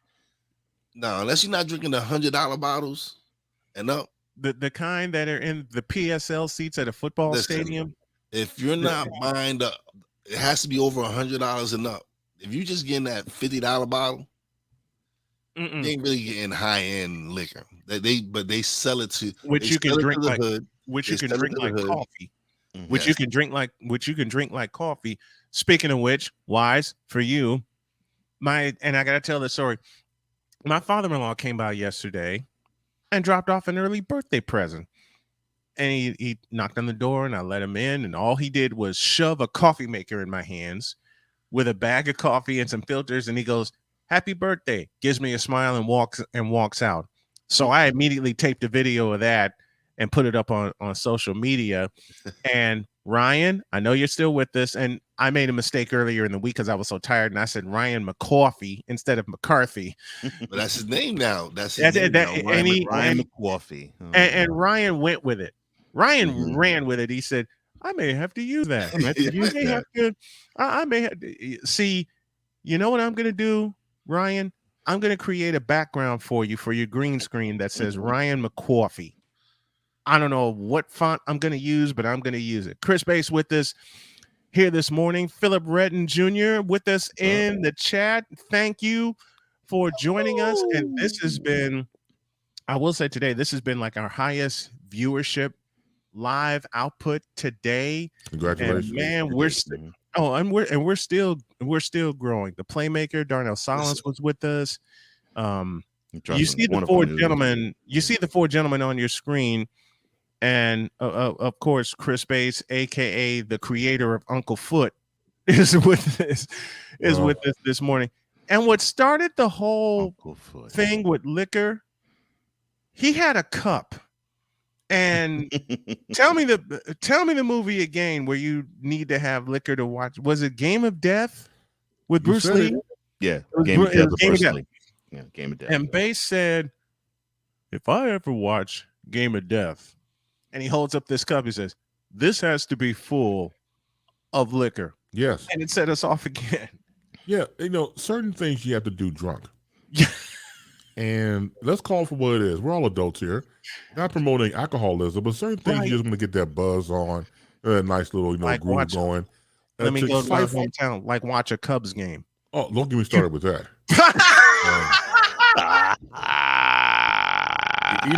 The one I'll start it.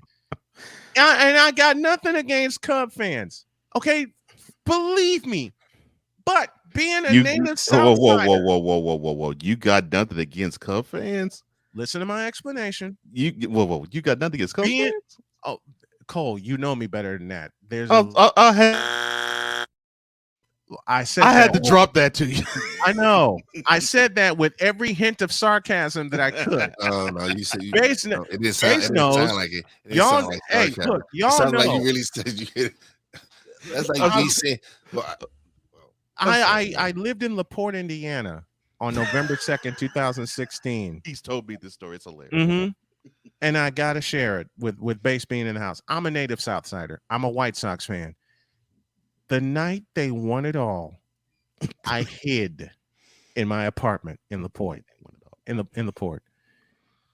Why did I hide? Because my entire neighborhood was Cup fans. And you would think it was New Year's Eve when that last out was recorded. I cannot say the words that I said while hiding in my bedroom behind a locked door. And I barricaded myself in my bedroom with a pizza and a 12-pack of beer. Because I already know what's going to happen. I was praying for the Cleveland Indians, and I can't stand the Cleveland Indians. Now you know it's bad when you got to root for a divisional rival. I hate the Cleveland Indians. I can't stand the Cleveland Indians. But I was prepared to go on this show the following day and say, congratulations, Cleveland Indians. When they got to within 8-7, I'm listening to Tom Hamilton's call on MLB. And then the final out happened. No, I thought you were about to say the top of the 10th happened. The final out happened. And I borrowed from Base. I didn't have one of these full of liquor. You can triple this, and it still didn't take away. I mean, I could have watched Game of Death 5 times, drunk off my yass, and it still wouldn't have taken away everything that happened. Well, certain things you just can't unsee. No. Once you get into your vision and your eyeballs, that's pretty much it. Like certain people don't need to be naked. You don't want to see that. No offense to them, but their body's all jacked up and they know it. They know that when they cross a mirror in their household, they run, so they won't see themselves. So you know when the damage is done. And I did go to Wrigley Field once with my cousin Alan. And so this goes back to days of Sammy Sosa. Went to a day game, and this is when they're playing the Atlanta Braves. And so it's a good place to get drunk. Now that I give them, because the guys in back of us, about 4 or 5 guys, and they were drinking old style beer. We had Budweisers and a few hot dogs. And so the guys in back of us, they were getting set. Up to the bat right now, number 21, Sammy Sosa. Way to go, Sammy! And they're screaming in the background and everything else. And by the 5th inning, everybody was Sammy. Not everybody. Number 23, the Atlanta Braves. David Justice. David Justice. Way to go, Sammy! Everybody was Sammy. So it's the truth. It's a good place to get drunk at because everybody becomes Sammy Sosa, whether it's the dark version or the light skin version, or you bleach the skin. So each one you can just pick. But he never was the light skin version in Chicago. No, he wasn't. No, we got the dark skin version, right? Yeah. I mean, it could have been David Justice. It could have been Bob Horner taking a Brave from back in the day. Dale Murphy it could have been Greg Maddux. Could have been Greg Maddux. Exactly. It could have been John Smoltz. It could have been. It could have been Ted Turnoff. It could have been Turnoff. Exactly. but everybody and Chris, do it again. Way to go, Sammy! Right, number 23, David Justice, Atlanta Braves. Way to go, Sammy! I'm like, he's not Sammy. Wow. And they don't care. And they don't care. It's a good place to get drunk. *1, *2, *3. Way to go, Sammy! Everybody was Sammy. Harry Carey was Sammy, for Christ's sake, man. He's Harry up in the Carey booth. Was, listen, Harry Carey was drunk on the air all the time. By the 3rd inning. Harry Carey is drunk. He's still drunk now. Yes. He's up in heaven drinking his ass off. I'm telling you. Well, I'll tell you something. On a side note, I didn't mean to digress the show with the Lobo Losers, but You're fine, man. You're fine. On this past Wednesday CBI, I had the honor of interviewing ESPN's Freddie Coleman. Nice. And Freddie is a gentleman and a scholar. Dude. Good. And one of my favorites of all time. Very giving, very sharing. Definitely someone I've been trying to get him on the show for the past 3 months. And we got a chance to have him on this past Wednesday. Anybody that has go to facebook.com. If you're not a friend of mine, check it out. We'll become friends. This past Wednesday, very solid interview. It was more than my honor to have him on, and he'll say he come back on again. I only had him on for a half hour, but just lights out, fantastic. Awesome. I've had Freddie on my show, and I'm trying to get him back on the show. Fantastic, just absolutely fantastic. Chris Bass joining us here, the Boom Shakalaka, where if you needed a laugh, you get one every Friday when we have Bass on the air with us. Oh man, listen, I love checking Bass out. Every Friday I'm in the chat always. Who's the guy that says start over? Is his name Walter? Oh, that rat bastard. Okay. See, we were having a good time. Walter Cannon. Unfortunately, he's a good friend of mine. And he's also a radio guy. And, unfortunately. Unfortunately, yes. And and Wise will tell you, I'm doing my show, I'm doing my thing, and then the rat bastard types in start over. Now, I'm a good half hour, 45 minutes into my show. Yes. He's a radio guy himself. What in the all types of blue hell would I look like starting over? And I asked the rat bastard, I said, look, you do a music radio show because this thing is jazz. I said, if you do a jazz show and somebody called you into the show, would you start over? He said yes. I said, you a flying lie. Flying lie. Brian, we gotta have that sound now. Brian, what types of all kinds of blue? Brian, when you ask Bass, who's the guy that says start over on your show? I could have swore Bass was like, "Bitch, are you for real?" Thank you. Perfect. Thank you, Dolomite. I might have started saying that myself on the show. Yeah, I'm gonna jot it down like today because Walter, I know he'll probably show up and ask me to start over, and I'll say, "Bitch, are you for real?" Yeah, I gotta use that. If there was ever a time I needed Dolomite slapped upside my head, that was the moment when I asked that question. Oh Lordy, we gotta have that soundbite now. We gotta have that. Even with me laughing in the background, types of all kinds of blue hair. It makes no sense. Well, see, the good thing with StreamYard, you get everybody's audio separate, so you're able to not take your sound out of it. Okay, right, nice, so, very nice. I'm telling you, it's like he said all kinds of blue hell. It doesn't make any sense. As I said before, it doesn't. And I said before about Walter. Here's the deal: I've realized that certain people just cannot be saved. You can't save them. I can't play Captain Save-A-Ho all the time. I take off my cape. I go use the bathroom, wash my hands afterwards, leave out, and fix me a turkey sandwich. I cannot save everybody. I try to save this brother. I have, but I stopped. Try being the operative word. You tried to say the brother. Okay. But see, then I realized, but here's the deal too. I realized, how some people got dropped on the floor and their head bumped as a baby. Mm-hmm. Oh no. Mm-hmm. With him, it's not dropping the head on the floor as a baby and it stays there. His head bounced back and forth, back and forth on the floor. Oh damn! His name, I started to call him Spalding Wilson.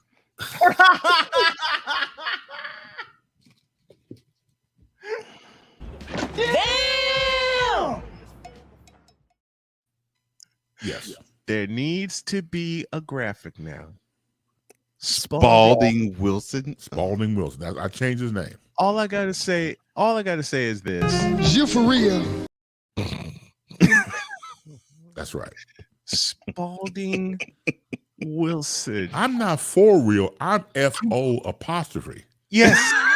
I'm faux. I'm Yes. faux real. Faux real. Faux real. Right. For real. Yes. Yes, I am. Is you for real? Right, exactly. Switch, are you for real? Yeah.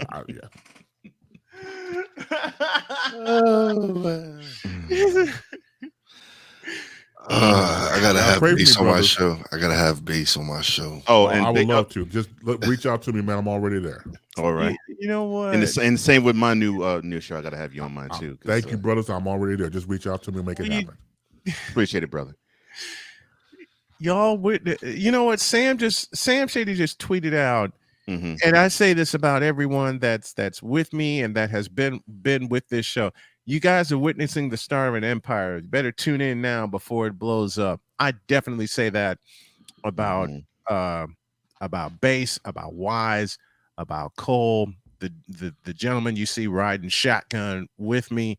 And it's got to be a Buick Electra in a quarter with all of us riding shotgun, with all of us like in the same front row. But these That's gonna gentlemen, be an issue. We all some big guys. you know what? Yep. Yes, Yep. That's gonna be low riding. We're gonna be scraping the We street. don't need a truck, bro. This is where we need the song Low Rider. Yeah. With all of us in the same vehicle.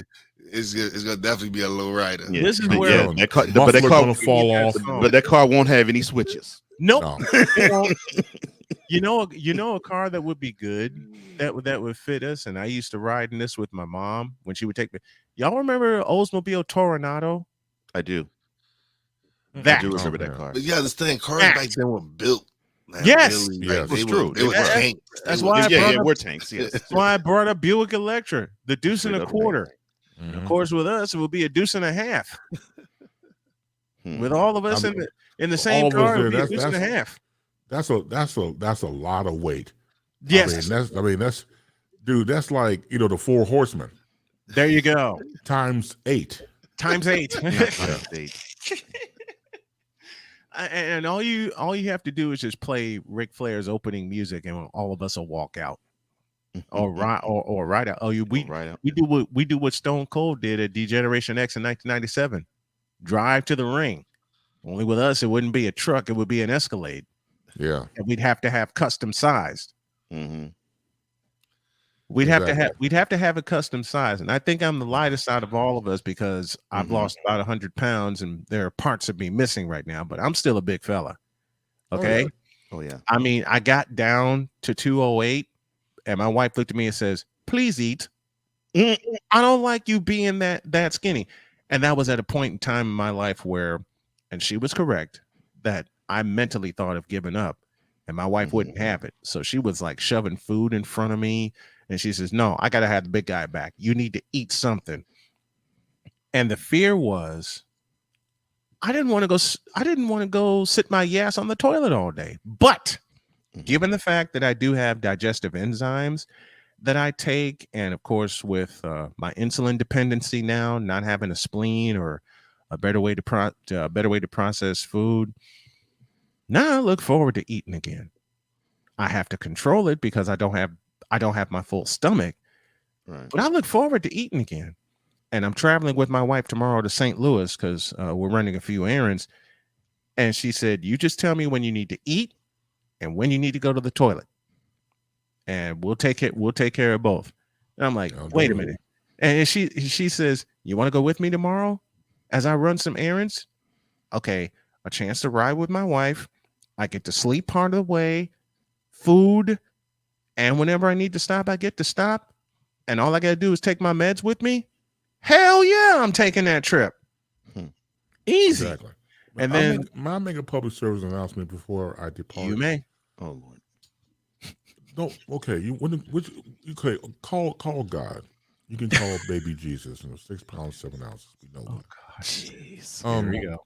Women, with all due respect, when you go out in public and you have your feet out and your toes and everything else and the flippy flops, please get a pedicure. Yes. It is not good to see women walking down the street and the back of their heels are scraping. Till you start seeing sparks off the sidewalk. Big ones. Big ones. It's not a good look. Not the little sparkly things you see on July 4th with the kids. No. No. We're talking bottle rockets. Right. Been there. And the same for men too. But I'm not looking at men feet. I'm looking at women feet. That's my thing. Listen, but my man said, I go get mani pedis. I am not gonna lie. Oh, same here. Same wrong with that. Listen, when my feet completely heal, wife promised me a mani pedi, even if it's after my birthday. I'm like, if this heals on my birthday, you're taking the day off. And she says, I'm with that. It's just good. It's just good grooming. It is. But you don't want your feet to start looking all gray and elephant-like. Get that crusty crust in between. It looks like bricks and mortar on the heel and stuff like that. It just looks disgusting. So you're saying the 2 feet look like cinder blocks. Is that what you're saying? Yeah. You don't want to look like the streets of Chicago that have been worn down. You don't want your feet looking like that. Even grayer, as my partner Bay said, grayer than an elephant. No, you don't want that. Your feet deserve better. Mm-hmm. Your feet deserve. Your feet has done everything for you. All that weight, on your feet, they're screaming for help. My man is screaming for help. My man Bates is saying women's manicure, wait a minute, non-manicured and pedicured. Did y'all catch that? He said he didn't. He said they're not screaming for help. He's screaming for help. Yeah, because got pressure on it. Can't say help. And they can't say help with a P. They said I'm screaming for help. Mm-hmm. My man. Hey, my feet have been there. Okay. Non-pedicured women's feet. My man Bates is saying.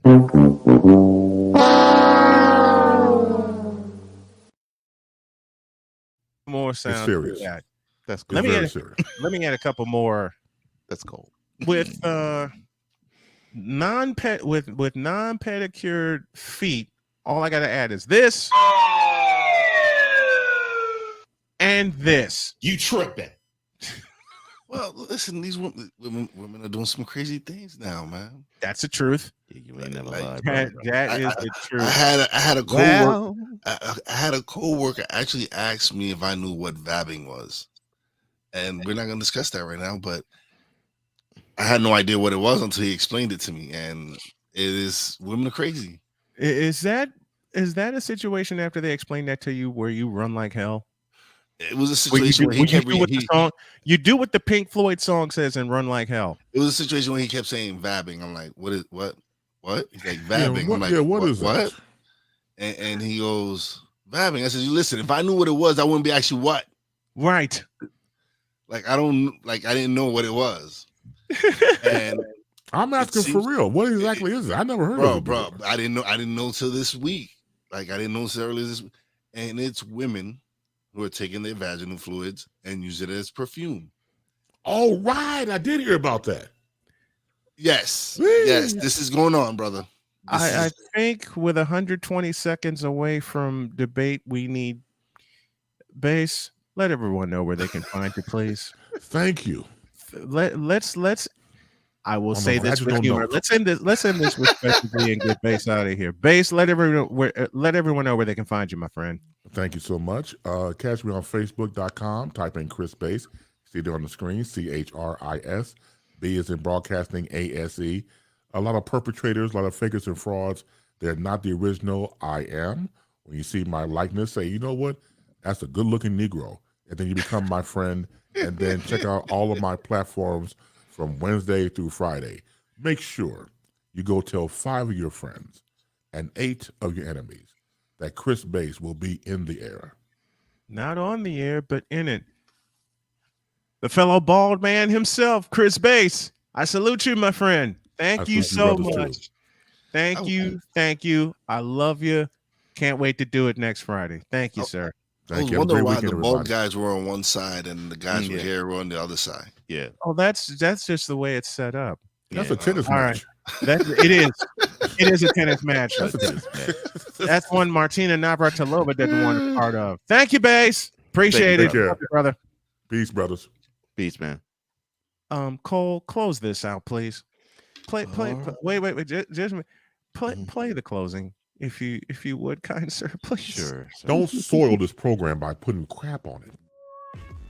Joe Buck, I cannot take him. I just no dice. I'm glad Carlos Boozer finally took the kiwi off his face. It should be on your shoes, not your face. It's kiwi shoe polish, for God's sake. LeBron should come clean about his age. I wish baby Jesus that I had alcohol in this container, because I need some after watching Screaming A. Smith. Baby Jesus? Really? 6 pounds, 7 ounces. Go tell 5 of your friends and 8 of your enemies that Chris Bates will be in the air.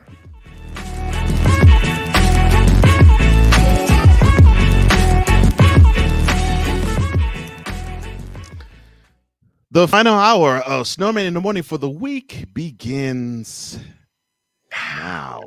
I can't do it. We'll do it live. Do it live! I'll write it and we'll do it live! Mister, will you please wake up? As the Nationals are a strike away from franchise history and some World Series history.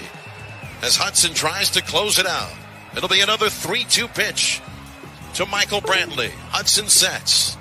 The kick, and here it comes. Swing and a miss! Swing and a miss! Swing and a miss! And a World Series Game 7 winning Curly W is in the books! The celebration is on! The Washington Nationals are the world champions! This is Snowman in the Morning. Hey, this promises to be fun. Oh, yeah. Can't wait! Are you kidding me? Do you believe it? To show Charlie you I have Sloan. no bias. Charlie Slowe's bringing us in. And Cole, call. thank you very much for that. Charlie Slowe's October 30th, 2019, when the Washington Nationals crowned world champions. I watched that at work and listened to Charlie Slowe's in my ear. Yeah, and that was a good call. My boss said, "Okay, you got some kind of sports on." Yep. And he said, "Is it the World Series?" I said, "Yeah." He said, "Did the Nationals win?" "Yeah." "Okay, you're cool. Go back to your rounds." And I had it on my phone. Now, we get back into our football talk, since this is a Football Friday. And we welcome the one, the only Mike Debate, our senior NFL analyst. And he's with us right now. Good morning, Mike. Good morning, Brian. Good morning, Cole. Always a pleasure to be on with you guys. Always pleasure's always ours. Always a pleasure to have you. I don't know where to start. Do we start in Chicago or do we start in Carolina? Let's start in Carolina. Okay. What are they doing? Yeah, I know. The last time that we spoke on this, we talked about the whole Baker Mayfield situation and bringing this on. You know, Carolina is a team that has talent on both sides of the ball, but you have to wonder whether or not the complementary talent that they have on either side of the ball is really doing them any good at this point. Going to be lean times in Carolina this year, unfortunately, for this team. I think there are things to get excited about. I still like Matt Rule as a coach down there, but I do think that there are growing pains that are going to be experienced this year. And we talked about this last time around. I think that Baker is there for the short term. I think it may be a career type of rehab situation for him, kind of, maybe getting his name back out there. But ultimately, I think Carolina still has their quarterback of the future that's out there right now. And I think they try to go for it in the draft. If not this year, then definitely next year. I mean, Kenny Pickett was sitting right there and they didn't take him, but it's more than not taking Kenny Pickett. The thing that got me is something all four of us have talked about more than once. Why didn't the Panthers address the biggest problem they've had for the past 2 years under Matt Rule? The offensive line. Yeah, absolutely. And anytime you have an offensive line that's porous or is not giving your quarterback the protection that it needs, you're not going to be able to succeed. And look, I know there's a lot of people that are down on Sam Darnold. I had the chance to watch Sam up here covering the Patriots, watching him play for the Jets. And the whole thing in a nutshell with Sam Darnold is you always got the feeling that there was a good quarterback somewhere in there. I'm not saying elite level or that he was going to be at the top of the list of anybody's wish list, but there is an element of Sam Darnold's game that does translate very well with the pro game, and he can make it. The problem is you need to get him the protection around him. It's just a hand in glove fit. And even though it looks like obviously it's going to be Baker and not Sam taking snaps under center when the season starts off, you're still looking at problems because you need to protect Baker Mayfield or whoever is back there. If Carolina is not going to invest in that O-line, they're going to struggle. And the good teams will always tell you that an O-line is where the games are won. Games are won in the trenches. And the games indeed are won in the trenches. And the Panthers just do not have the offensive line to protect neither Sam Darnold nor Baker Mayfield. Why? Because they invested all that money in a fellow who's barely played 8 games in the last 2 years. And of course, I'm referring to Christian McCaffrey. When he had that 1,000 season, the Panthers immediately jumped and invested in him. And right now, that's proving to be a huge mistake. Yeah, it is. And this is coming from someone who's a big fan of Christian McCaffrey as well. I love what he can do on the field when he's healthy, when he's able to get on there. But you've got to get out there. You've got to be able to get onto the field, and you've got to be able to make the plays. Look, there's a lot of talent. Like I said, there's a lot of talent on this roster around him. DJ Moore, I think, has rounded into a nice receiver. Dante Jackson that they brought in at the cornerback position can do some things to help that secondary. I think Jeremy Chin is definitely a future stud, or maybe already at the safety position. You've got Brian Burns back there, Shaq Thompson. There's some things that you can bite onto, but ultimately, if you're hanging your hat on hopeful when it comes to the health of Christian McCaffrey to really buoy this offense, you're probably going to be waiting a little while. It's not a healthy strategy to make that your focal point when there's just so much uncertainty. Mike DeBay joining us here, our senior NFL analyst here for Snowman in the Morning, into his 5th season analyzing the NFL with us. Let's get off of Carolina, and I want to talk about a team in the NFC West that has the same sort of problems: lack of a running game, lack of an offensive line, and they're putting a lot of pressure on their quarterback. And that team is the Arizona Cardinals. They're not doing anything, and that should frighten every Cardinal fan in the state of Arizona. Yeah, to me, it should. And when you look at what the other teams in this division are doing, whether it be San Francisco, whether it be Los Angeles, and, say what you will. I know Seattle is going to struggle this year. I don't think anybody is giving themselves delusions of grandeur that they're going to be in contention for a division title this year. But Arizona was right there. They had the ability to make that leap. Now, you can say the addition of Marquise Brown definitely helps this team. I do like this trade the further I get away from it. And I think that when you look at what Brown can bring to the table, he's a big play threat.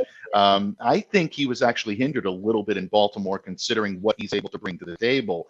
But at the same time, the downfield role I think will increase. But the fact that, again, they're not investing, in my opinion, enough in the trenches, and the loss of Chandler Jones to that defense, I think, is going to be a lot more debilitating. I don't want to say devastating, but it's going to be a little bit more debilitating to them than a lot of people are letting on. To me, Arizona is a solid third right now in this division, and probably third because of the terrible offseason that the Seattle Seahawks had. So I haven't seen them grow. Yeah, and they're looking up at the top 2 teams in the division. One of them just won the Super Bowl in the Los Angeles Rams, and the other, when a lot of people say, oh, there's turmoil in San Francisco. No, there isn't. Jimmy Garoppolo is the guy. Trey Lance isn't ready. They got Deebo Samuel for this year, and they're working on an extension for him. And I had someone tell me, Samuel won't sign up to play with Trey Lance. Samuel just wants to stay in San Francisco. So with San Francisco, as we're bouncing around different teams here, we usually go by division, but we're bouncing around here, getting caught up. It's just a lot of sound and fury signifying nothing in San Francisco. Garoppolo is the man, period. Yeah, and I think, the more that you hear about the Jimmy G trade rumors, and they're starting up again. I know Tony Romo recently had some comments that he wanted to make about Jimmy possibly being moved and things of that nature. Look, training camp exists for a reason. These guys are going to go in. I truly believe there's going to be an open competition. I think Trey has a good opportunity to show what he can do. And bottom line, Kyle Shanahan is a pragmatist. He's going to look at this team and say, who gives me the best chance to win? Who's going to give this opportunity? Who's going to be able to run this offense the way I want to run it, with the complementary, passing game to a very strong running game? Get after it. Really kind of utilize that run to be able to facilitate a lot of what happens on the offensive side of the ball.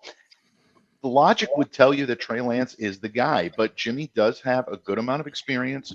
Jimmy Garoppolo knows this team well, and I can tell you he is more mentally tough than people will give him credit for. So I'm looking at a lot in training camp, and I don't think this competition is over by any stretch of the imagination. Would not surprise me to see Jimmy Garoppolo get the nod coming out of training camp. And they start in Chicago, the 49ers do, against the Chicago Bears, so we'll end there. Justin Fields, love his talent. But as we talked about with Carolina and with Arizona and a couple of other teams that are expecting way too much, no offensive line. Yeah, and this is exactly where the Bears are really, in my opinion, going to to struggle. When you see what these other teams have been able to do, it's going to be tough for them to be able to keep pace. Look, Cody Whitehair is a veteran that the Bears will trot out there, but you look at the offensive line. I mean, Dakota Dozier, that's Lucas Patrick. These guys they're solid players, and I'm not trying to down anybody, but when you have a young quarterback like Justin who's trying to find his way with not a whole lot of weapons around him, although they did just add someone that I am very familiar with in N'Keal Harry. Believe it or not, Brian, I actually think he may be a little bit better than people think. He's not going to be a star. He's not going to be a Pro Bowler. But I think he has the chance to succeed in Chicago. I like the fit, and we can get into that in a minute. But I do completely agree with you on the offensive line. This team is going to struggle because they just don't have the horses to protect their quarterback or open up enough seams to get the running game going. I mean, let's dive in. N'Keal Harry, is he going to be that missing piece, like say an Allen Robinson should have been? I mean, how good of a fit, I should say, will N'Keal Harry be for the Chicago Bears? Well, look, bottom line, I think Harry was a fish out of water in New England. The type of style that he plays is very stationary, not a whole lot of yards after the catch. He's a guy that will use his size, he'll use his strength to be able to go up and make contested catches. 6'4", 225. So the kid is definitely well built to be able to stand up to a lot of these more bigger physical cornerbacks and safeties that you see throughout the league. I would not be surprised to see a lot of safeties covering N'Keal Harry. He's built more like a tight end than he is a wide receiver, and he may get some looks in some tight end packages. But at his best, I always thought N'Keal had the frame to work as a red zone target, maybe a short yardage perimeter target. I don't think you're going to see him get a lot of looks down the field unless the quarterback's got a lot of time, the short yardage is being taken away, and Justin just heaves it up and tries to get N'Keal 40 yards down the other field. Mac Jones did that a couple of times last year, and people were astonished that Harry could make those types of catches. But when you use him properly, he can make that opportunity. I think he's going to move between the X and the Z receiver role. If I'm the Chicago Bears, that's exactly how I would deploy him. That's going to allow him to make those athletic contested catches when he's needed. He can contribute a little on special teams as well. A lot of people don't realize Harry's a pretty good punt returner. He did it at Arizona State. We saw him line up a couple of times last year for the Patriots in that regard, although they had Gunnar Olszewski, so you didn't see it too much. But when Gunnar was hurt, N'Keal did take some of those snaps, and he did a pretty good job. So all in all, solid acquisition for the Bears. Not a game changer, but I think he'll be serviceable, and I think he can provide Justin a good, solid veteran target. And when you're a young quarterback, you need that in the NFL. Mike Debate, our senior NFL analyst, joining us this morning. Man, just breaking down all kinds of news with the NFL, and we will restart our division previews, but we're going to tweak it, and we're going to do it a little differently beginning next Friday. Thank you, Mike. I love you. Thanks for coming on, my friend. Absolutely. The same in return, my friend. Love you too. Gentlemen, always an honor, always a pleasure. Have a great week. Thanks so much. Thank you Mike. so much. Have a good day, Appreciate it. Mike. Mike DeBay joining us as he does every single Friday. And Wise, let me come to you because being a fan of Big Blue and Bill Parcells and the way he ran the football back in the day, it's important that they develop an offensive line. And right now, the Chicago Bears and quite a few other teams just don't have it. Well, that's where the game is won. It's in the trenches, man. If you can control the line of scrimmage on defense or offense, you're going to win the game. Yep. It's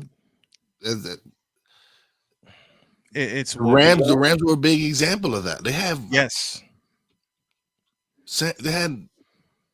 had Donald like. They had Aaron Donald controlling the defense. What I loved about the Rams, especially with Donald, is that it seemed as if this defensive line, it seemed as if they were feeling out offenses and offensive lines, and all of a sudden, if Donald needed to make that big, huge play in the last possession, he would always come up with one. Mm-hmm. Yep. He always would, and he always did. He always did. Mm-hmm. And with San Francisco, same thing. What page did they take from the Giants? They run the football a lot. They run the football. They're fixing their offensive line. Their defensive line is going to be more than solid. Okay. I think the only teams that run it more than them are the Ravens and the Browns. And that's it. See, the problem with the Ravens is they don't know how they can't pass either. Mm-hmm. Like that's why Brown going to Arizona and leaving the Ravens is a big thing because it's problematic. Yeah, nobody in Baltimore no receiver wants to go to Baltimore. You sound like Bernard Pollard. Yep, because that's what he said. That's what he said to Lamar Jackson. Yeah, nobody wants to go there because they know they're not going to get the ball. And the problem I have with the Baltimore Ravens, and it's something I've never kept a secret, is Greg Roman stunting Lamar Jackson's growth. I mean, you want to see Lamar Jackson grow. Period. You want to see him grow, but the last 2 years since he won a unanimous MVP for the 2019 season for 1,000-yard rushing season, basically. And I hate saying this to Ravens fans, but he's done nothing but regress, and we've seen it. And what you need him to do is utilize those athletic skills at the right time, not utilize them all the time, but utilize them at the right time. When, and I always put Steve Young at this as an example. You read the my guy mind. scrambled and he scrambled and he scrambled and he scrambled for his life when he was with the Bucs. When he got underneath some great tutelage, which was under Bill Walsh and even Joe Montana and Mike Holmgren, and later Mike Shanahan, he learned the nuances of how to play the quarterback position in a chess fashion. You know, it was like, okay, I have the wheels, but I can utilize it at a time when a defense least expects it. Yep. But I can pick them apart with this arm and with this brain, because I can dissect any defense, tear apart any secondary, have a linebacker just simply have his head on a swivel. I can do whatever I can. I can manipulate the defense with my brain and this left arm. Because if they shut all that down, I can still run. But I don't have to run 15, 20 times a game. I can just run 3, 4, 5. And that's all you need as a quarterback to do. That's it. Just run it strategically. Not run it at all. Just run it strategically. That is where Lamar Jackson needs to do, because if he doesn't, he will end up on the sideline again, and hurt like he was last year. Let's go to some comments. All right. Let's go to some comments, because Andrew paying homage to Chris Bass. That was quite the segment. Chris Bass, 100, Andrew. I agree. Great as always. Ryan McCarthy. Sam Darnold does his best work outside of the pocket. Sound familiar? With protection. I had hopes for him when he was a Jet, but the pre-Joe Douglas regime didn't give him weapons or protection. Same thing that's happened to him in Carolina. Sliding pockets are a problem with offensive line, so they have to be willing to be athletic enough to move and shift and also protect the blind side. You know who got a sliding pocket and knew what to do with it in his later years? John Elway. Mike Shanahan figured it out. That's another prime example. Mike Shanahan figured it out. And he said, okay, I got to get some athletic offensive linemen. You know who was the chief for that? Bill Walsh and the 49ers. Bill Walsh got athletic offensive linemen. He didn't care if they didn't weigh 300 pounds or anything like that, because I can tell you one of the most athletic offensive linemen is a fellow who should be in the Hall of Fame, Jesse Sapolu. Now, what is one of the staple West Coast / 49er plays? Well, besides the fullback draw and the sweep, the touchdown pass that Montana threw to Clark in the 1981 NFC Championship game, it is otherwise known as the sprint right option. Sprint right option. And it takes exactly what you described. It takes offensive linemen who were athletic enough to still put a wall in front of, then at that time, Montana, while still protecting his backside. Because, of course, if you slide to the right and you don't look at the backside, you can have the guy who is on the guy who would be the left tackle's responsibility stay at home, wait a minute, and then hit Montana on the blind side. Well, they took care of that too. Beautiful. Sure did. Yeah. They should sprint right option. And it was intentionally designed for Freddie Solomon. Right. That play was intended for Freddie Solomon. But just like he told John Taylor some years later, he said, Dwight, be ready. I may have to come to you. And Everson Walls has nightmares. Everson Walls has nightmares because Dwight Clark snuck behind him. And then Montana saw Too Tall Jones coming. Solomon was out of the play. Solomon was already out of the play. But Solomon ran his route correctly. Dwight Clark started to run his route correctly, then saw Montana was in trouble. Solomon stepped out of the way, and the rest is history. Yeah. And the dynasty was born literally right then and there. Some what did the great Pat Summerall? Some might say it was only a catch, but pro football hasn't been the same since. And he was right. Pro football has not been the same since that day. Man, oh man, we're having an absolute ball and no technical difficulties this morning, thank God, because I took this SOB apart and figured out what the problem was. I just had to move some parts around. We're going to take a break, and when we come back, we're going to chop it up some more, and Cole has a gift for us. Boy, that's going to be fun. Yeah. You know what that gift is.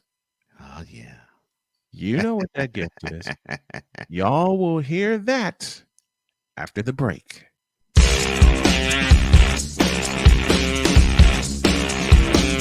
This is Snowman in the Morning.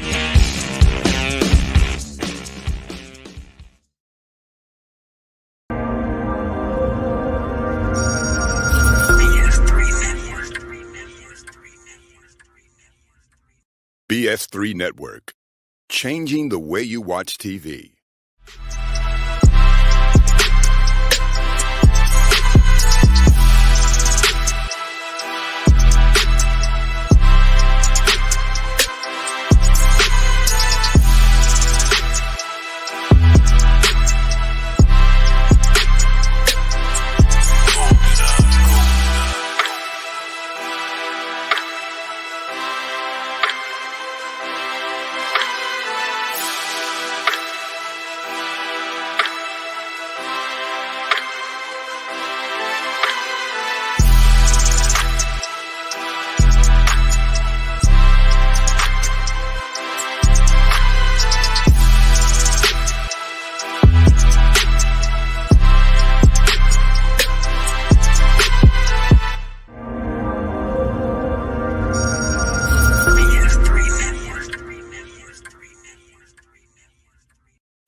Dad?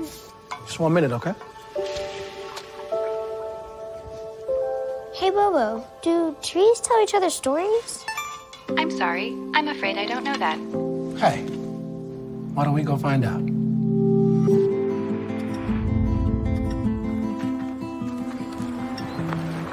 Listen.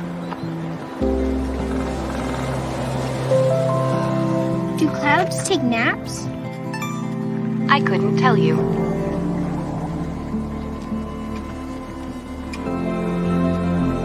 Can birds draw pictures? I don't have an answer for that. Dad, do stars visit their friends?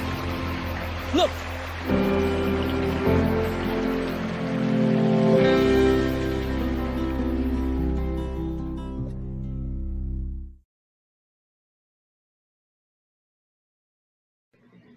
LeBron James is trash as a basketball player. Wow.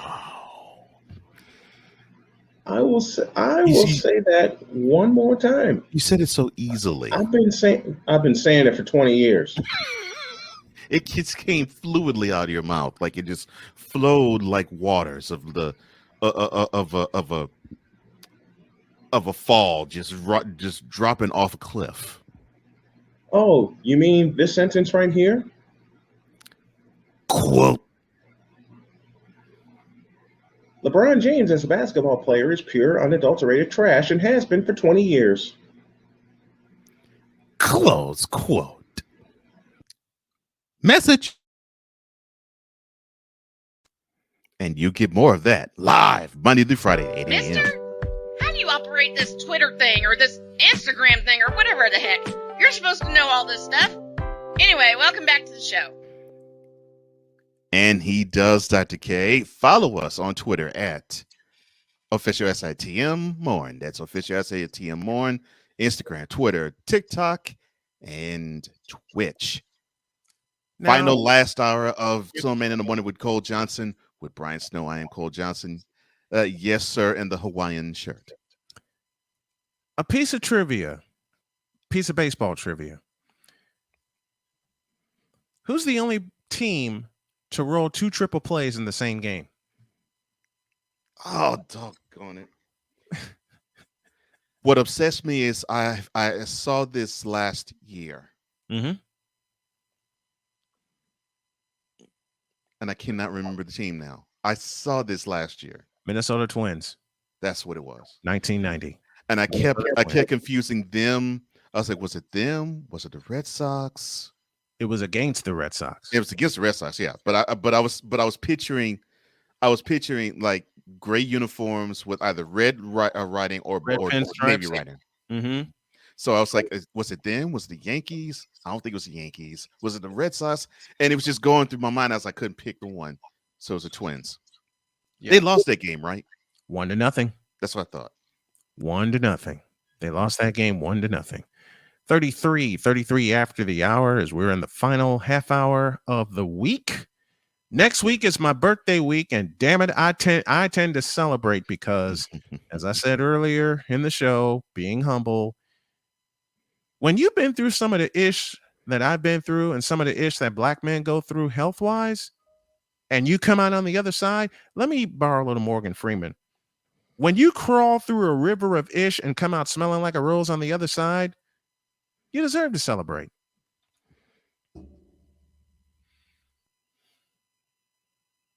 And I'm going to celebrate all week next week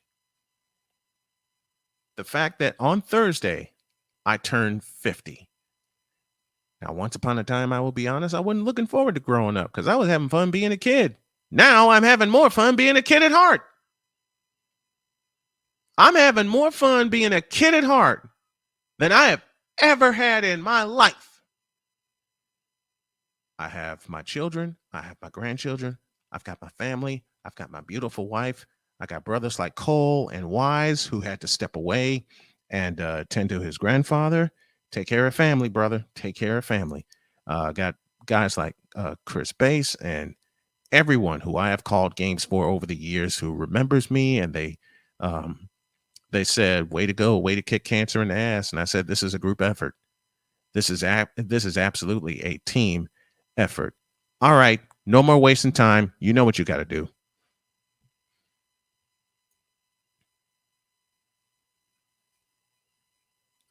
Can't. In a world where partial greatness is celebrated and total greatness is shunned, there stands to be a figure on the lips of those who love him and those who hate him. The inane comparisons to Michael Jordan and Kobe Bryant continue and has existed since 2003. There is no end in sight, for the battle between those who unconditionally love and unconditionally hate him wages on. These are their stories. Welcome to the Bronzexual Confessions. Uh-oh. All right. Uh-oh. What you got? I know it's Friday. Yes, it is. I know it's not Wednesday. No, it's not. And I will say that this is not necessarily I'm perusing social media. This isn't a conversation I have with a Bronzexual. No, this is dealing with the father Bronzexual. Oh, no. Which it is LeBron James himself. I needed to have permission to say this because it just upset me. So, of course, in the ongoing talk and saga about Brittany Griner, one Mr. LeBron James felt the unction to talk about it on the shop. He felt the need to converse about this. What the hell is a shop? Oh, sorry. The Shop. It is a show that is on HBO. It basically is an uncut and raw barbershop-ish conversation. It is staged in a barbershop, but of course the barbershop is looking pretty nice and sweet. And normally you would have him and you would have Maverick Carter to basically breed the proceedings and to move it along. Okay, one other question. Who in the blue hell is Maverick Carter? Maverick Carter. Who let's start there. Who in the vital blue, yellow-bellied, red-blooded hell is Maverick Carter? Well, to all of us, he really, can I say matters all that little, all that much. It doesn't really matter all that much. Now, to be blunt and to be correct and to be journalistically honest, Mr. Carter is a businessman, a media personality, and a sports marketer. So he convinced LeBron to make this grade A homogenized Holstein BS. So you have to understand that when LeBron was making his way in the league, and or a Bronzexual, I'll say it, when he was on his road to $1 billion, I'm on my road to $1 billion. Does that count? He had his boys, chiefly Rich Paul, who of course is the agent extraordinaire, Jesus, and of course his chief client, of course, is his boy, and Maverick Carter. He had then traveled to see Warren Buffett to learn how to be more business savvy. So I still say, who the hell is Maverick? I'm sorry. Go ahead, please. I'm sorry. So he was on the shop uninterrupted. Maverick Carter and LeBron James. And of course, Mr. James had to talk about Ms. Griner. Of course he did. And he said on the show, quote, "Now, how could she feel like America has her back?" I would be feeling like, do I even want to go back to America? Oh, he didn't. Close quote. Oh, dear God, he did not say that aloud. Please tell me he did not say that piece of BS aloud. Just so that you can grasp exactly what I just said. The Lakers, LeBron James said on the Shop Uninterrupted, quote, Now, how can she feel like America has her back? I would be feeling like, do I even want to go back to America? Close quote. You big, stupid, half-wit idiot. I'm sorry. I'm just going to step away here before I say all kinds of George Carlin cuss words, and I'm just going to say to my partner, please cook. Thank you, sir. You want to know why we have this angst when it comes to one LeBron, Raymond James, and his obsessive fan base? It's because his obsessive fan base takes after him. Because just like him, you all will pop off at the mouth and say anything that sounds intelligent to you, but we know is stupid. I'll do a slight detour. For example, now this I will say I had a conversation with a bronsexual because I did in this instance. And the conversation with this particular bronsexual was asking the question, was when Michael Jordan pushing off on Byron Russell an offensive foul? So I will say it in this vein. In the original post, along with the shot, the not the shot, but the photo image, atop it says MJ's greatest shot. On the bottom of it, it says was an offensive foul, and in between it, it is Jordan in the midst of nudging Byron Russell. So I'm going to be completely honest, and I was with him. I said, was it a push? A slight one. It was a nudge, basically. He saw Russell go in that same direction, and he gave him just a little bit more inertia. And it almost basically used him as a regathering post because that's when he started to do his crossover into being wide open.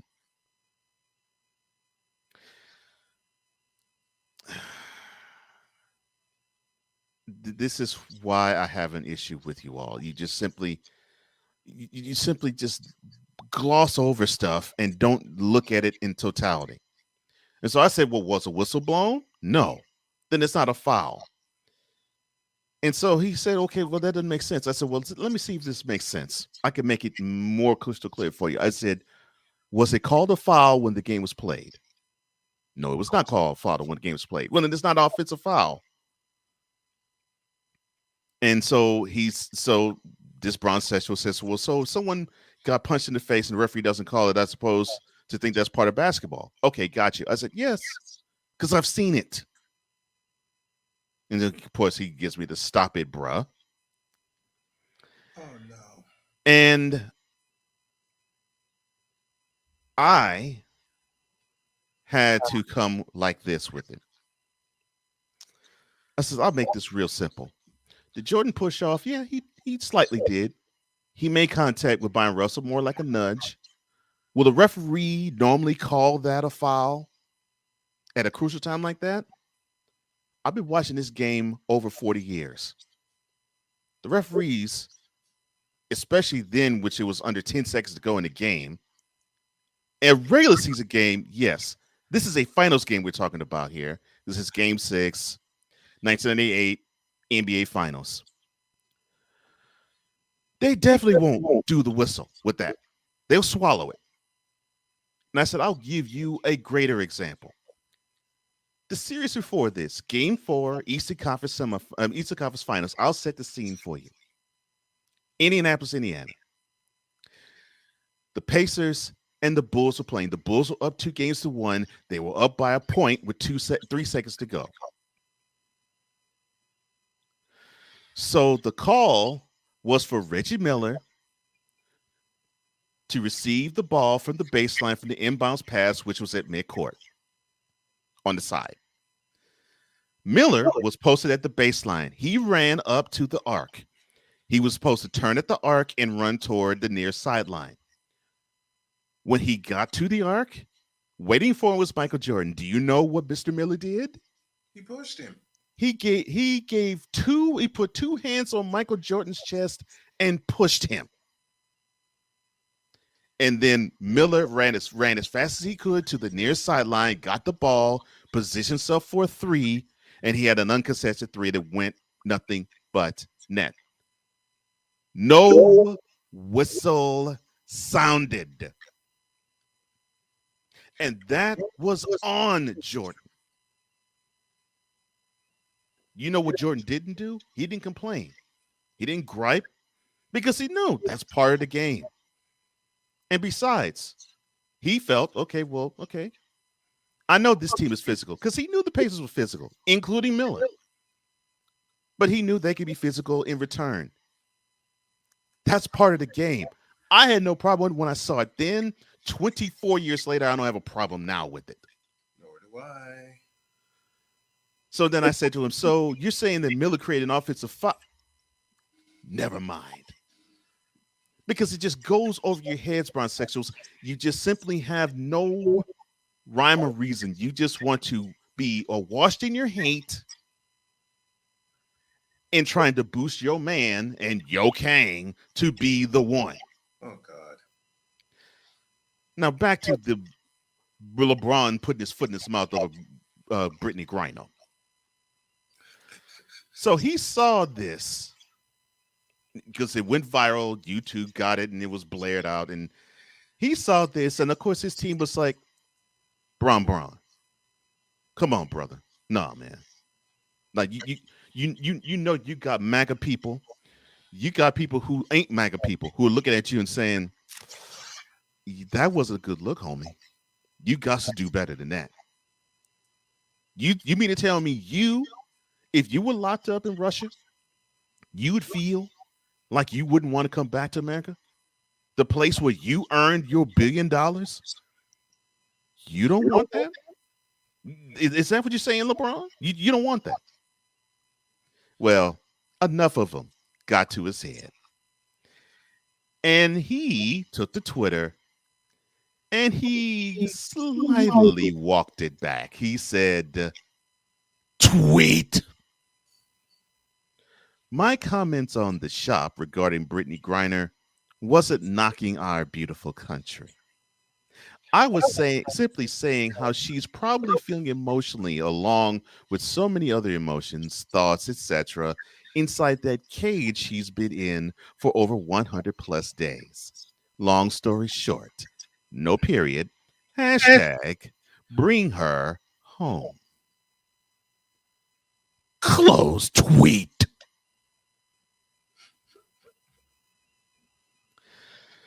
Mr. James, our beautiful country has laws that govern this land.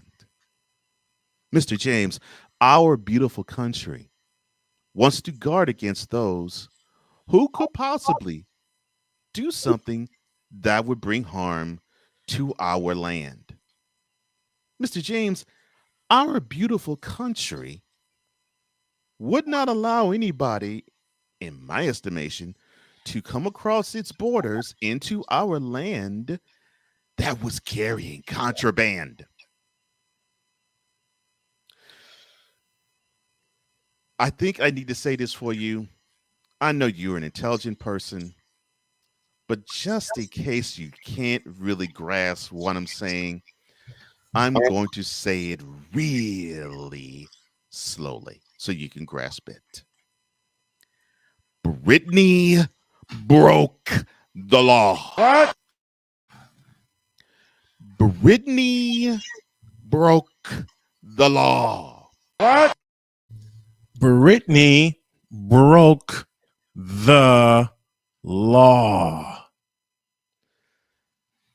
I don't know how many times, in how many ways, and in how many packages that we can say it.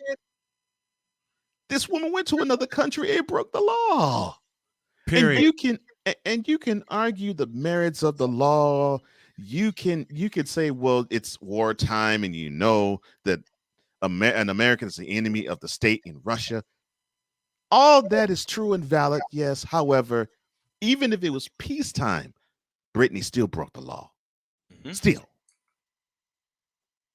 I mean, we can argue, well, is marijuana really harmful? Okay, fine. It probably isn't. I've never had it, so I can't really comment on it. But I could probably say to many who have, and one of our fellow brothers has, and he's a proponent of it. Okay, I'll embrace that.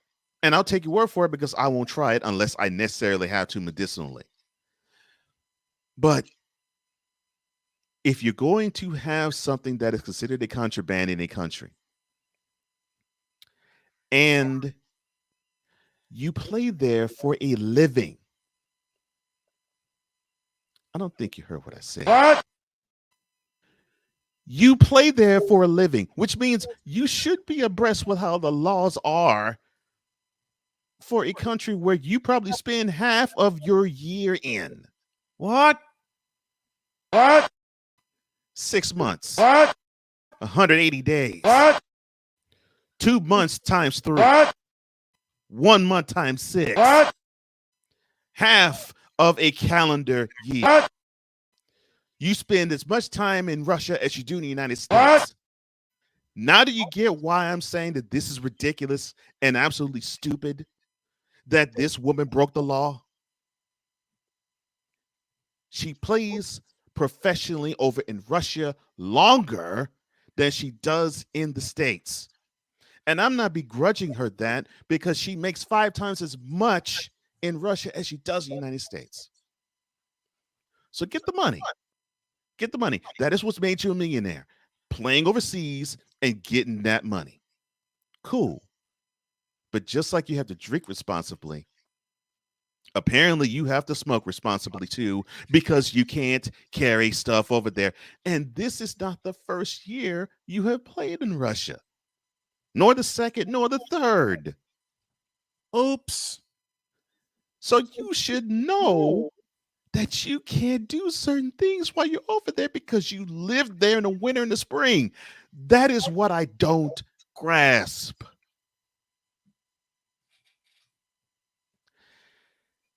And apparently, Mr. James, that is something you don't grasp either.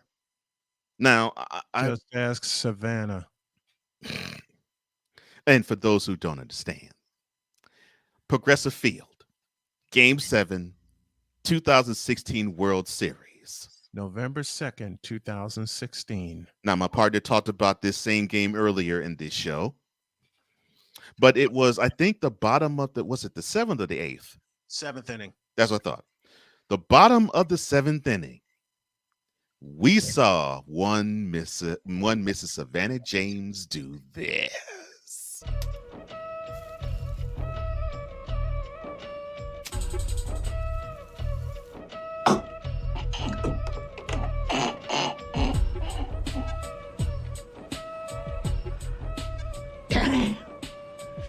This is so good.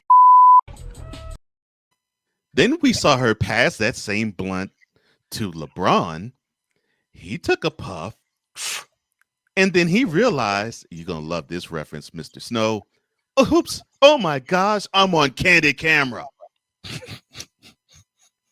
And tried to get that blunt away from the camera's eyesight faster than Usain Bolt runs 100 meters.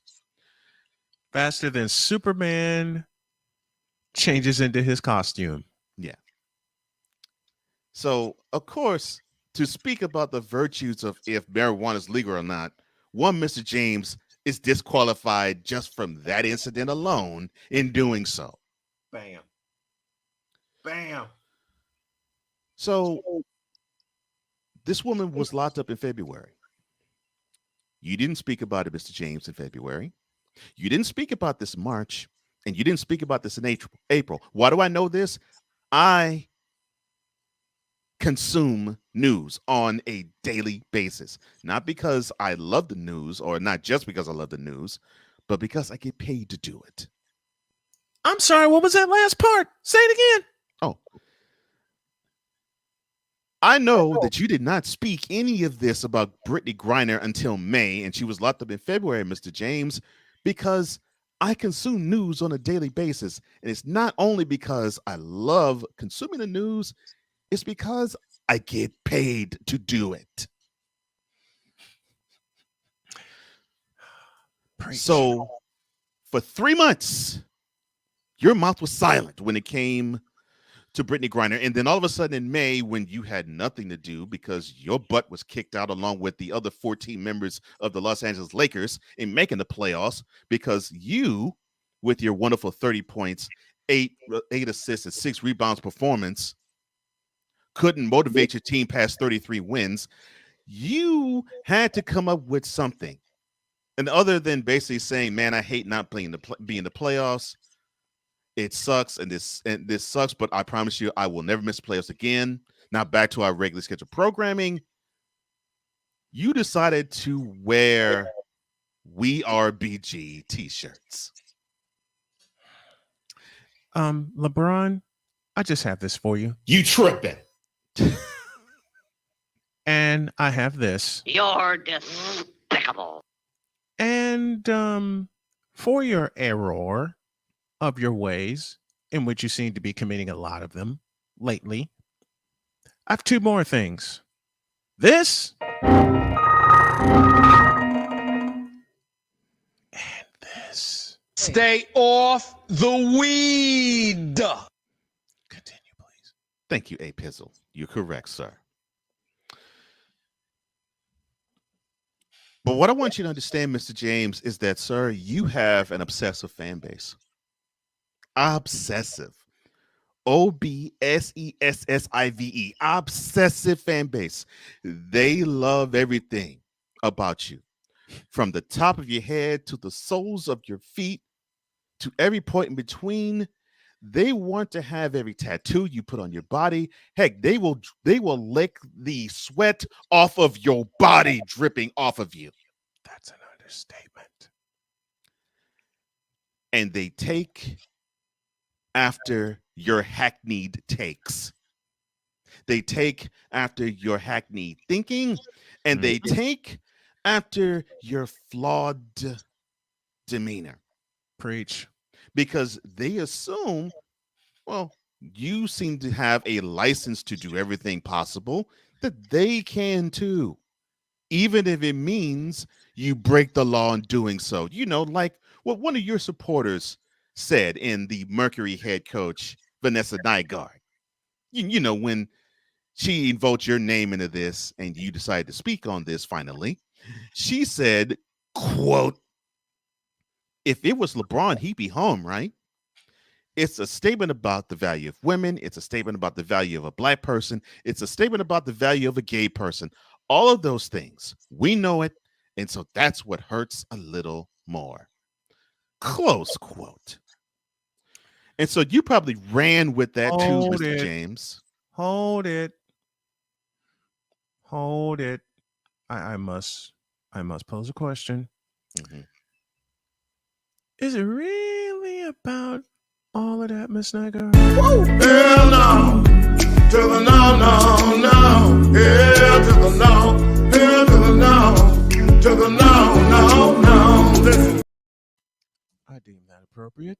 Oh, that's perfect. But you see, Mr. James, you embrace that with all of those arms of yours that makes every bronzosexual drool, whether it's a woman or a man. And you ran with that same take too, because you're thinking, well, hey, I probably would be home. I know you didn't say that, but I know that's how you think. Didn't have to say it.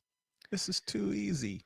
And you see this issue and you're thinking along those same lines as Ms. Nygaard was. Well, you know what? Doggone it. That's a woman. She's gay and she's black and she's being ostracized and discriminated against because of that. No, sir, she's not. Stop the cap, please. No, sir. She has not been discriminated against there because she's black, gay, or a black woman, a black, gay, or a woman. No, she's being discriminated against because, and I will say this one final time, she broke the law. And if you were to break the law to Mr. $1 billion in the bank, you too would be in prison for as long as she's been. And you'd probably have to plead guilty because it is there, guilty until proven innocent, not the other way around. And we close with this, LeBron.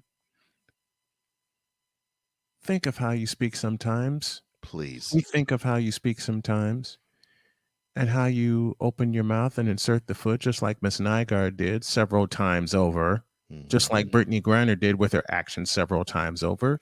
And sometimes all I can think of is English, do you speak it?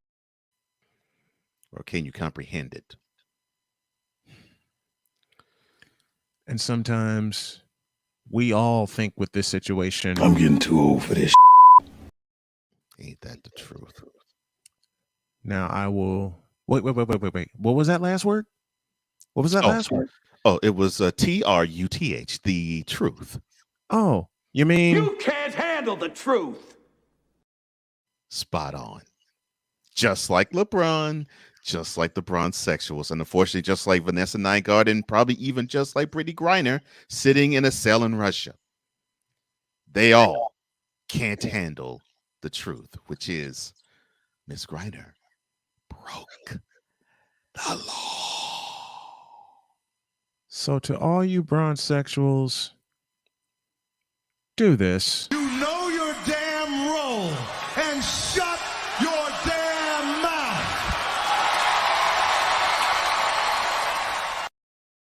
And in my partner's honor, and I will close out the week saying this absolutely correctly, and thank you, Eddie Griffin.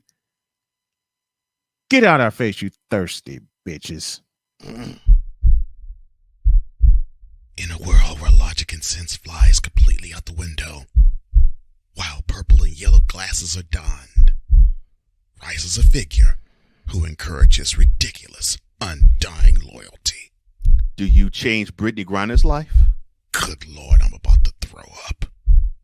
This has been yet another installment of The Bronzexual Confessions. Oh, I feel so much better now. I'm so happy. I'm so happy you got all that off your chest. Oh, and I'm so happy we've had as many as 20 people watching this particular show. There's an application in the works with Fanatics. There's an updated one in the works with Monkey Knife Fight. And there are going to be a few other applications in the works for affiliate sponsorships.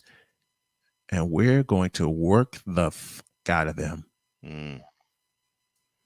Because the challenge is I can't make my goal of $2 billion for me and my staff within 2 years.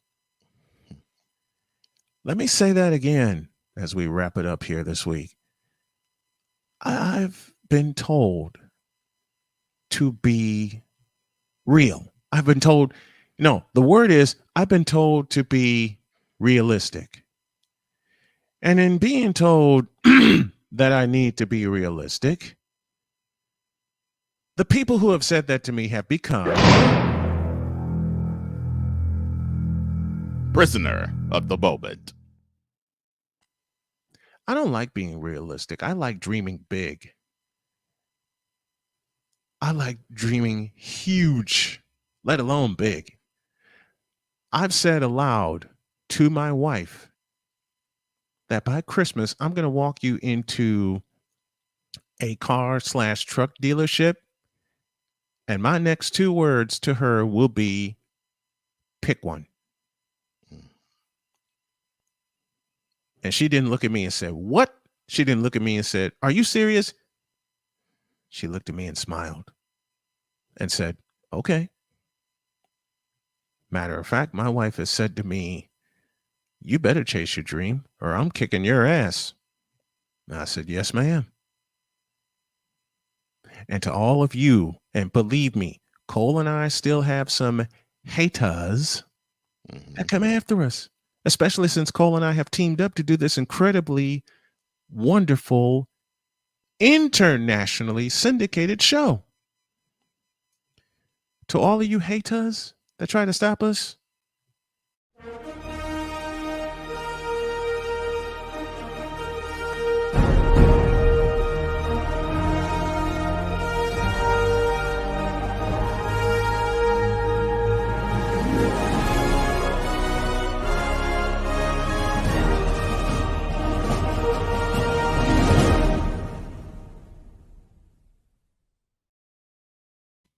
and once again, we hit you with a two-part favor. You know your damn role and shut your damn mouth.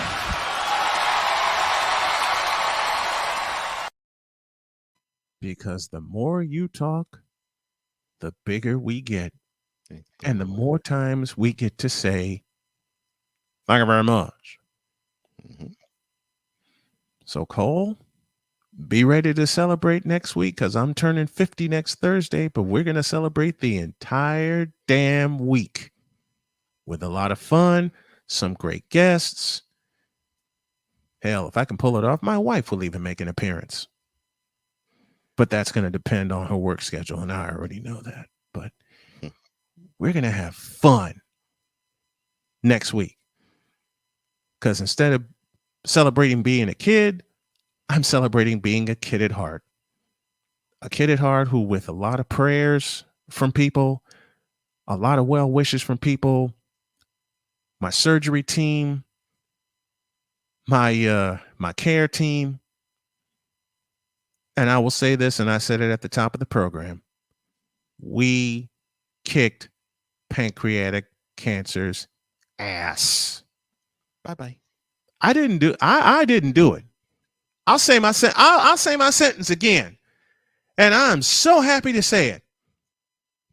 We kicked pancreatic cancer's ass.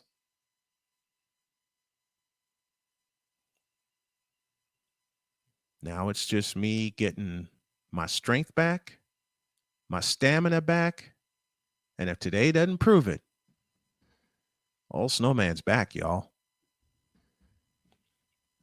But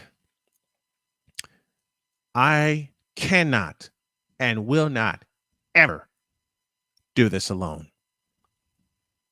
Not while Jody's here, not while Sonia's here, not while Cheyenne's here, my son Dakota, my grandchildren, my partner Cole Johnson and his family, our other partner Wise El Jefe and his family,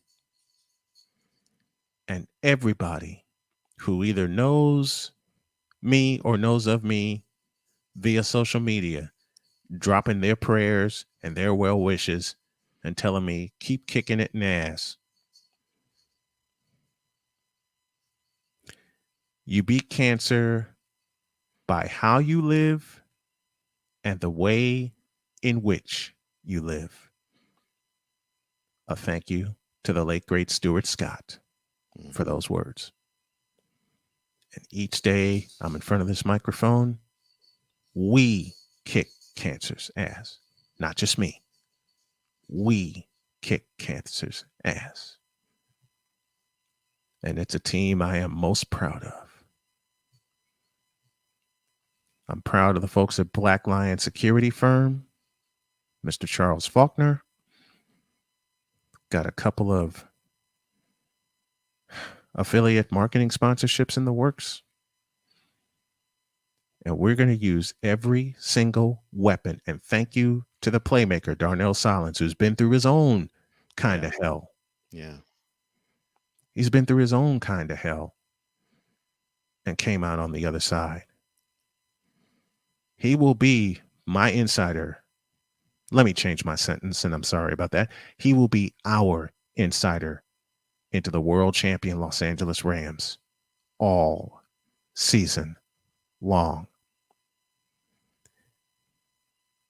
Have a great weekend. God bless. Remember to make your next move your best move. And always remember, if your dreams don't scare you, then they are not big enough. We want you to dream big and do bigger. Because by the end of this fall, my wife will be driving a truck and I will be driving an SUV. Hell, I'll be driving, period. Now, I already promised Cole, once I get my studio built, I'm flying his ass in and we're doing this in person. Oh, and there's one more goal I'm going to speak into existence. I already said, Sam, the Shady Sports Network is an award-winning network. I've already said the SDM Sports Network is an award-winning network. The man they call Cole Sports has an award-winning network that we're all going to be a part of. My last 3 words before the outro, actually 4. Super Bowl 57. See you February 2024. And 4 other words after that. Phoenix, Arizona, Radio Row. And 57 and 57. Oh, that's in 2023. You won't be able to make that. Watch this. And if we have a party in Phoenix, Arizona, you know doggone well the next year we're going to have a party in Las Vegas, Nevada. Allegiant Stadium, Radio Row, Las Vegas, Radio Row, Phoenix, Arizona. And we got a new partner we're going to bring aboard next week. All right, I've wasted enough time. We're out of here. See you Monday. Peace. All of us the Snowman in the morning with Cole Johnson. We hope you have a wonderful weekend. And until then, see ya. Thank you for tuning in to Snowman in the Morning with Cole Johnson. The hottest of hot takes and the coldest of cold, hard facts.